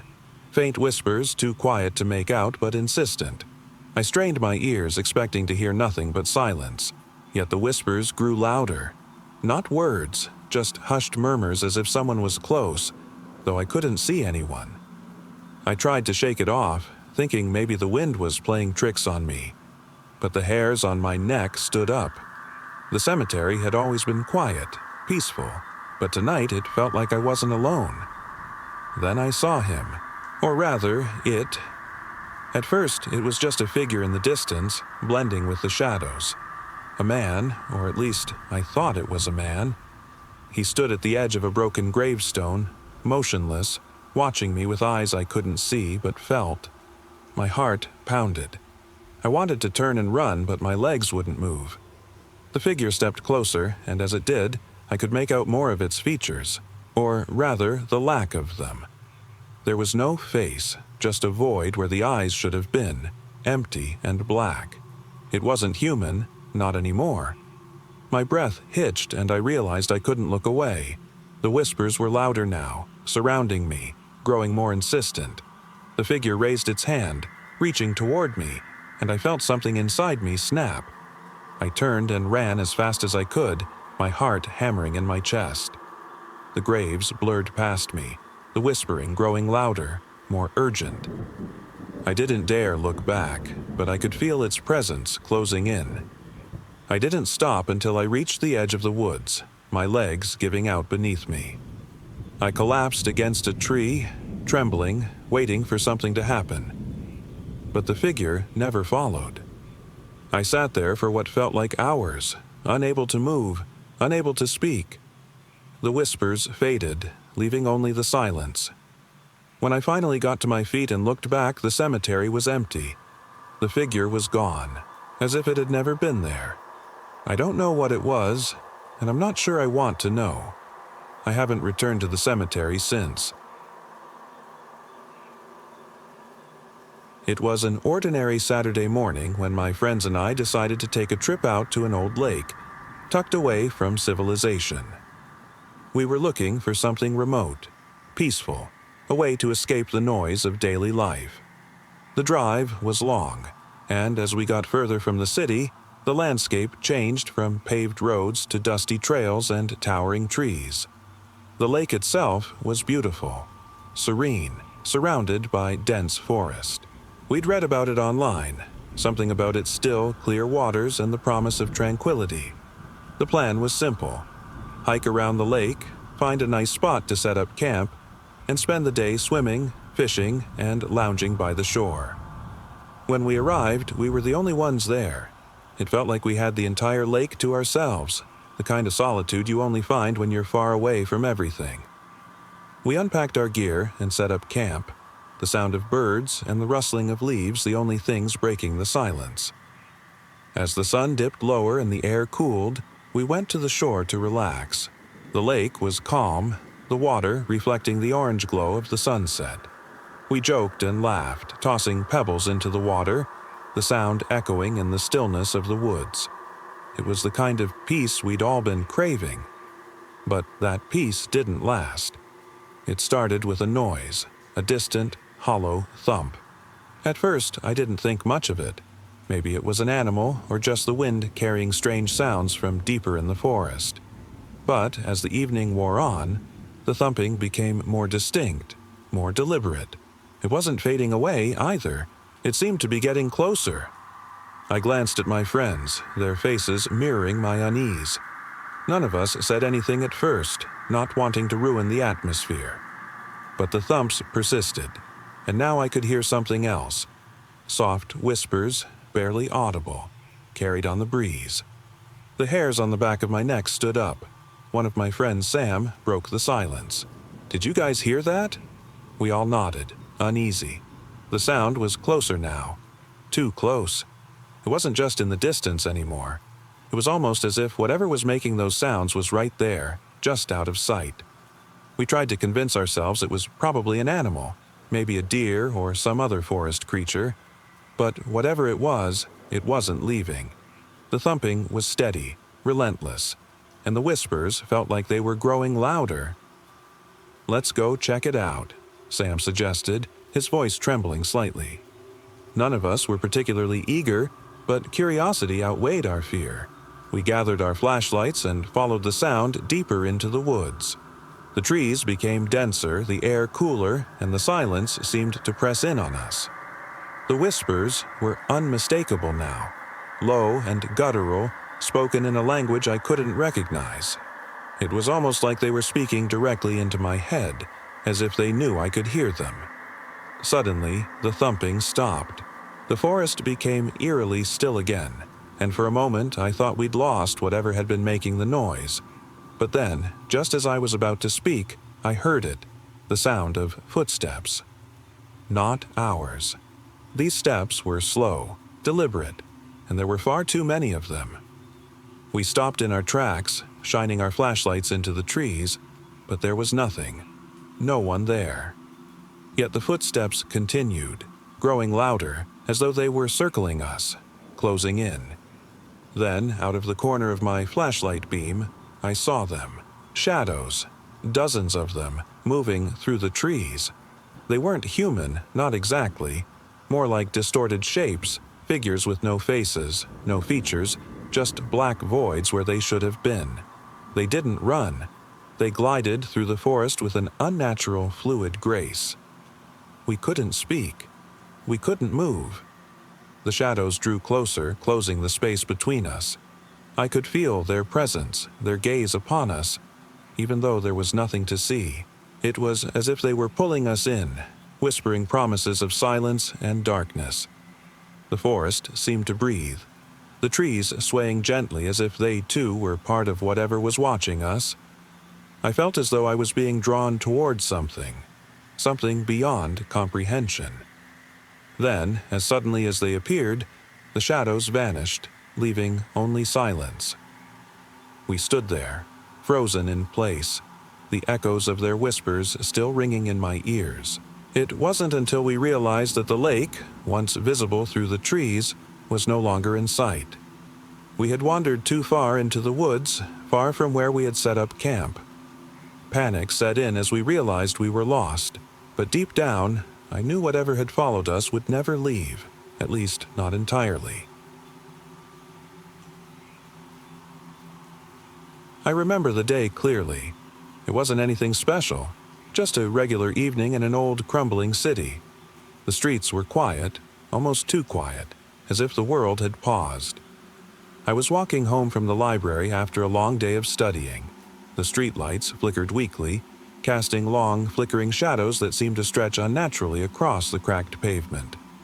It was late, maybe 11 p.m., and I decided to take a shortcut through an alley. The air was thick with a strange metallic smell, and I couldn't shake the feeling that I wasn't alone.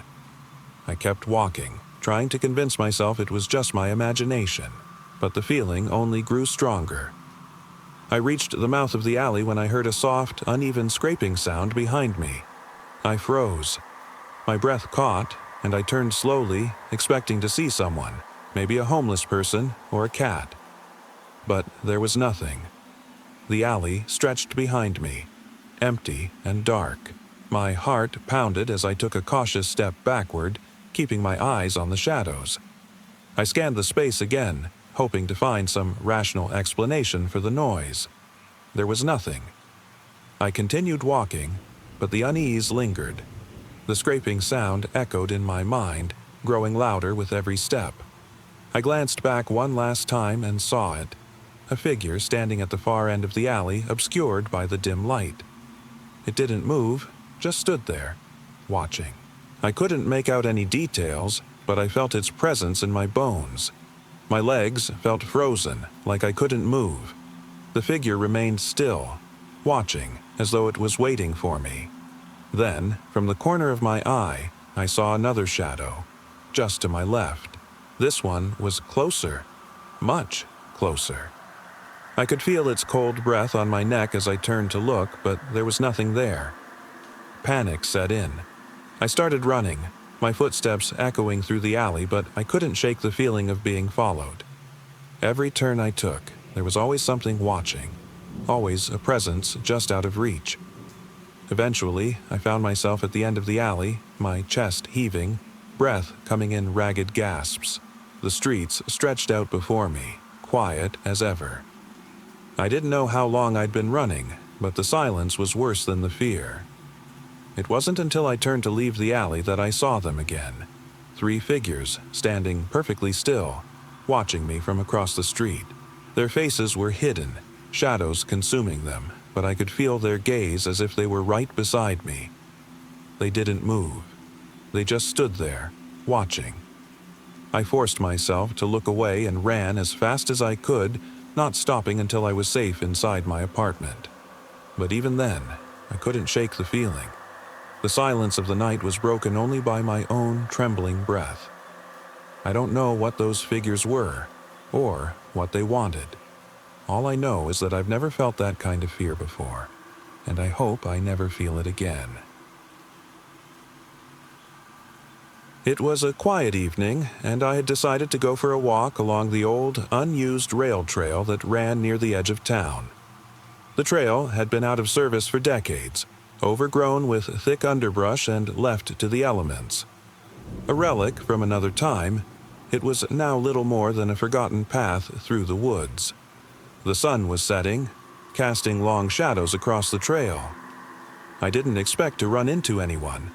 The town had grown quiet in recent years, and I figured it was the perfect time to clear my head. There wasn't much to hear other than the distant sound of the trees rustling in the wind and the occasional creak of an old sign swaying overhead. As I walked further along the trail, a chill started to settle in my bones. It wasn't just the cold air. There was something off about the silence, something unnatural. I kept looking over my shoulder, feeling like I was being watched. I shook it off, blaming my nerves, and pressed on. About halfway down the trail, I came across an old wooden bench. It was weathered and half-rotted, covered in moss and dirt. I decided to sit for a moment, pulling my jacket tighter around me. The woods around me seemed darker now, the shadows deeper, the wind sharper. I glanced up at the fading light of the horizon, the last hint of twilight vanishing into the thick trees. That's when I heard it, a faint, barely audible whisper carried on the wind. I strained to hear, but there was nothing, just the silence again. Maybe my imagination, I thought. But then, a second whisper, closer this time, like it was coming from the trees behind me. My breath hitched and I froze, every hair on my body standing on end. I turned slowly, my pulse quickening. The woods were still. The trees loomed over the trail like silent sentinels, their branches creaking and swaying. I told myself to calm down, that it was probably just an animal. But deep down, I knew better. There was no animal making those whispers. It was like something, or someone, was trying to call out to me. I tried to walk away from the bench, but the whispers followed. They were louder now, as if they were closing in on me, their words indistinct but somehow menacing. I glanced behind, but there was nothing. Only the trees, silent and watchful. The trail curved ahead, disappearing into the shadows. I kept moving, but the whispers didn't stop. They seemed to come from all directions now, surrounding me like a dark fog. My mind raced, trying to make sense of what I was hearing. Was I losing my mind? Or was something out there? Something beyond explanation. Suddenly, I tripped over something in the grass, falling hard onto the dirt path. My hands scraped against the ground as I caught myself.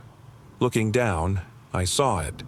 A small, broken mirror lying face up, shards of glass reflecting nothing but my terrified expression. The whispers turned to a low, guttural whisper, almost like a chant. It wasn't in any language I recognized, but I could feel it resonating in my bones. I scrambled to my feet, my heart thudding wildly in my chest. That's when I saw them. Shadowy figures emerging from the trees. They weren't human, but they moved like people. Tall and hunched, their forms twisted and obscured by the dark. Their eyes glowed faintly, empty and hollow. They didn't speak, but their whispers continued, growing louder. I couldn't breathe. I wanted to run, but my legs felt frozen, rooted to the spot. The shadows moved closer, closing in on me like a wave of darkness. Then, just as suddenly as they appeared, they stopped. The whispers faded, and the figures vanished into the trees once more. I stood there, breathless, staring into the darkness. When I dared to move again, there was nothing, only the echo of silence. The mirror lay shattered on the ground, its broken glass reflecting nothing but the void of the forest. I didn't stay long after that. I turned around and walked back, never looking over my shoulder again. It started as an ordinary trip to the local library. My sister and I were always close, and we spent countless afternoons browsing through rows of old, dusty books. That day, the library felt emptier than usual. The shelves towered over us, and the only sound was the faint creaking of the wooden floor as we walked. We had made our way to the back of the library, past the quiet study rooms and the dimly lit reading areas. The air smelled like old paper and dust. As we wandered further into the maze of bookshelves, I noticed how still everything was. No whispers, no children running, just silence. Even my sister seemed more subdued than usual. "I'll meet you over there," she said, gesturing toward a section I wasn't particularly interested in. I watched her disappear behind a row of shelves, lost in a world of her own. I kept browsing, pulling a book off the shelf and flipping through the pages. Something about the stillness was unsettling. The library wasn't big, but today it felt like a labyrinth, and I couldn't shake the feeling that we were the only ones there. I moved toward the back, deeper into the old section of the library where the shelves creaked beneath my feet. At the end of the row, something caught my eye. A table nestled in the corner, covered with old, dusty books. One of them wasn't like the others. The cover was worn, pages yellowed and brittle, but there was something different. Curious, I picked it up and dusted it off. The title was barely legible, faded with time. Whispers from the Void. My stomach sank. I opened the book, but the pages were blank, completely blank. A wave of unease washed over me, but I couldn't bring myself to put it down. As I flipped through the pages, a whisper escaped from the shadows behind me. I froze. The sound was faint. Just a whisper, but it wasn't from anyone I could see. The air shifted around me and I could feel eyes watching from the darkness.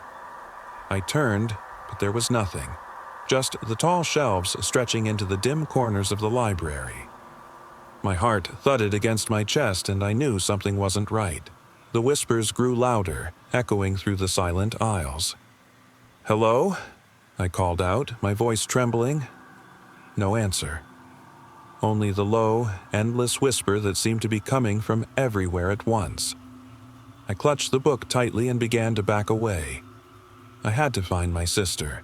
I needed to get out of there. The whispering followed me, trailing like a shadow. I moved as quickly as I could, my breath hitching with every step. The hairs on the back of my neck stood up. Suddenly, I heard my sister's voice from further down the hall. "Hey, what's going on? Are you okay?" Relief flooded me, but it was short-lived. Her voice sounded distant, echoing strangely. "I'm here," I yelled, but it felt hollow, as though my voice wasn't reaching her. "Where are you?"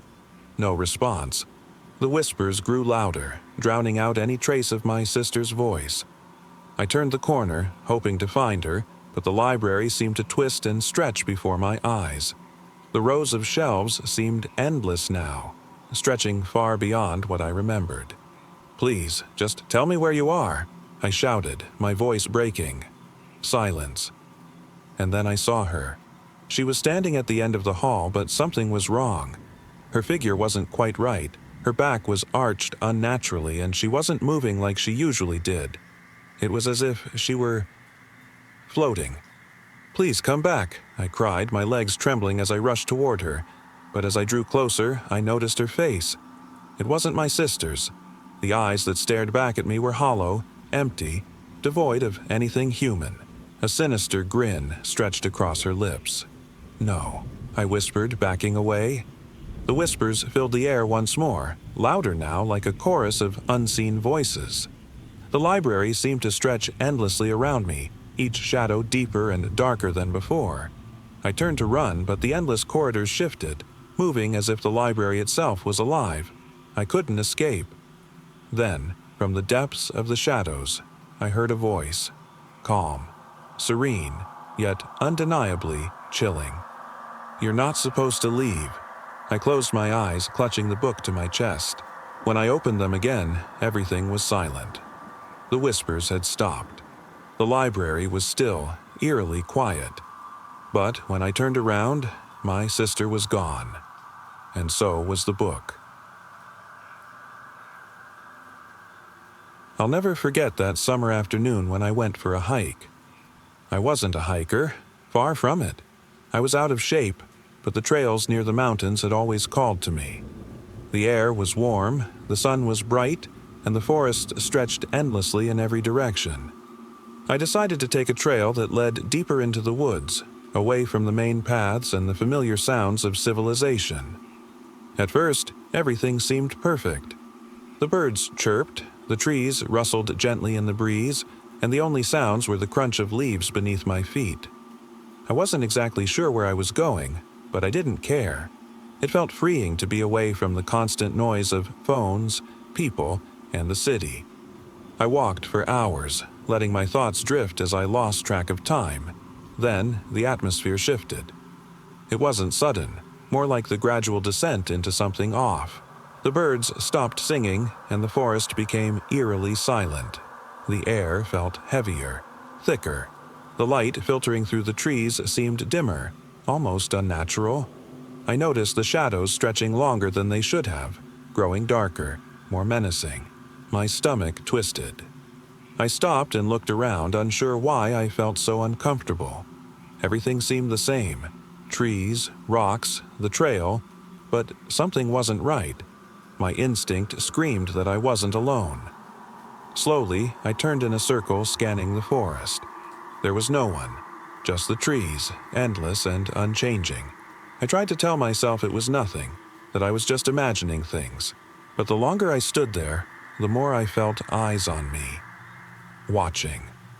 I quickened my pace, my heart pounding in my chest.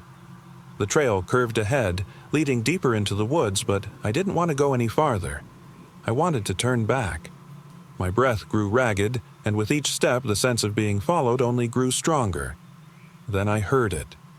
The faintest whisper, just on the edge of hearing. It sounded like my name, softly spoken, carried on the wind. I froze. "Who's there?" I called out, my voice trembling. No response. The forest was still, except for the sound of my own breathing. My head was spinning, and my chest felt tight. I kept walking, but every instinct in me told me to turn around and leave. I glanced back once, and for a moment I could swear I saw something. Just a flash of movement, disappearing behind a tree. My pace quickened, and as I did, the whispers began again, louder this time. They surrounded me, coming from all directions. I couldn't make out the words, but the sound of them sent chills down my spine. Panic gripped me. I wasn't thinking straight anymore. I ran. The trail twisted and turned, but I couldn't see the end. The woods felt endless, and the deeper I went, the darker everything became. I could barely make out the path beneath my feet. Then I heard it again. A voice, closer this time, clearer, more distinct. "Turn back," it said, but it wasn't human. It was hollow, distorted, like the echo of something long dead. "Leave this place." I stumbled, crashing through the underbrush. I didn't care about the trail anymore. Nothing mattered except getting out.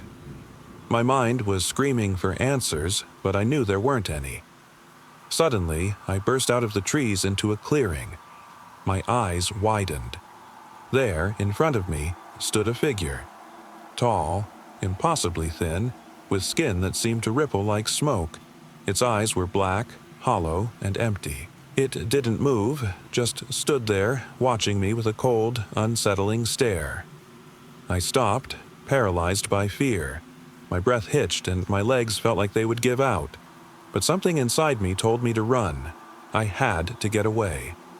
I turned and sprinted back the way I came, but the forest seemed endless. Every shadow felt alive, every noise a threat. I couldn't shake the feeling that something was behind me, something that had followed me from the moment I stepped off the trail. Hours later, I made it out. I don't remember much of the journey back, only that I kept running, not knowing if I'd ever escape. To this day, I don't know what that figure was or why it followed me. The forest isn't the same to me anymore. There's a quiet, lingering fear every time I step into the woods, a reminder of that day when I became lost in a world I couldn't explain. It was a quiet, ordinary Friday night.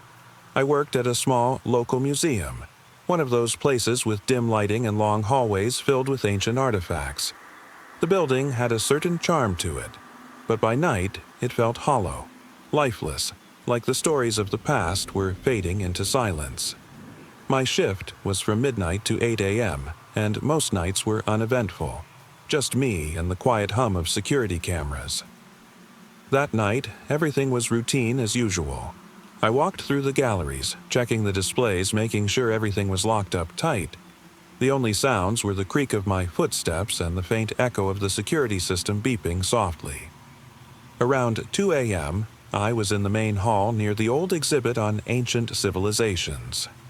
The air felt heavy, like it had been pulled from somewhere deep beneath the earth. The lights flickered once, briefly, and then returned to their usual dull glow. I shrugged it off, assuming it was the building settling. I glanced at the case with the ancient pottery, its intricate designs worn from years of dust and time. That's when I noticed something strange. One of the display cases was cracked open, my stomach twisted. These cases were made to be impossible to open without the alarm system triggering. The glass wasn't shattered, it was simply opened, carefully. I approached, my breath quickening. The artifact inside, the ancient stone mask, was gone. In its place was nothing but empty air. I called security immediately, my voice shaky. The line crackled, but no one answered. I wandered through the museum, heart pounding as I checked each exhibit. One by one, I realized others had been tampered with. A display of ancient scrolls was wide open, the texts scattered on the floor. A case housing old coins was now empty. The more I walked, the more I noticed. Every artifact was either disturbed or missing. Panic set in. What was happening? Someone had broken in, but there were no signs of forced entry, no evidence of where they'd gone. I turned a corner and froze. The security camera feed on the wall was glitching, the screen flickering wildly. I stared at the screen, my breath catching. The camera wasn't showing the empty hallways it should have been. Instead, I could see something else. In the grainy, distorted feed, I saw figures, tall, shadowy figures walking through the museum. They moved silently like they were gliding rather than walking. Their faces were obscured, but I knew instinctively they were not human. One of them stopped in front of the empty display case where the ancient mask had been. The figure tilted its head as if inspecting the empty space. Then it turned slowly, as though it could feel my gaze, and began walking toward the camera. The screen went black. I stumbled backward, my heart racing. I didn't know what to do. There was no one to call, no one who could help me. I could feel them in the museum, moving through the darkened halls like ghosts. As I stood frozen, trying to comprehend what I had just witnessed, I noticed something else. The air was colder now, colder than it had any right to be, considering the time of year. The faint sound of whispers filled the stillness, voices murmuring in languages I couldn't understand. I wanted to run, but every instinct told me that running wouldn't help. They were already here. I kept walking, trying to find an escape, but everywhere I went, the shadows followed. I realized, too late, that the missing artifacts weren't random. They were gone. Stolen by the figures that had emerged from some forgotten part of the museum. Then I heard a voice. It wasn't from the shadows or from the air. It was behind me, right beside me. Return what was taken. I turned around, but there was nothing there. No one. No sound, except for the whispers, still echoing from the darkness. I didn't know if I was losing my mind, but I knew I couldn't stay. I rushed out of the museum, sprinting into the night, my breath visible in the cold air. The police came later, of course. They found no signs of forced entry, no evidence of anyone breaking in. The artifacts were never recovered, and the museum remained silent. They assumed someone had broken in and escaped, but I knew the truth. Whatever those things were, whatever had taken the artifacts, they were still there, waiting. I've never gone back to that museum, and I never will. I'll never forget that day. It started out ordinary enough. My friends and I decided to take a spontaneous trip to the nearby lake. We weren't expecting anything out of the ordinary, just a few hours of peace, some fishing, and maybe a swim if we felt like it. Nothing seemed unusual as we packed up and drove down the winding dirt road leading to the lake. We'd been going to this spot for years. It was remote, surrounded by trees and hills, with no cell service and few visitors, the kind of place where you could truly get away from everything. When we arrived, the sun was high in the sky, and the lake shimmered under its light. We set up a small camp by the shore, blankets, coolers filled with drinks, and a fishing line tossed into the water. It was the kind of day where you lose track of time, relaxing in the warm sun. But as the afternoon wore on, the atmosphere began to shift. The first sign came when we noticed the birds went quiet. The chirping had gradually died down, but we didn't think much of it. It wasn't until we glanced up at the sky that something truly strange happened.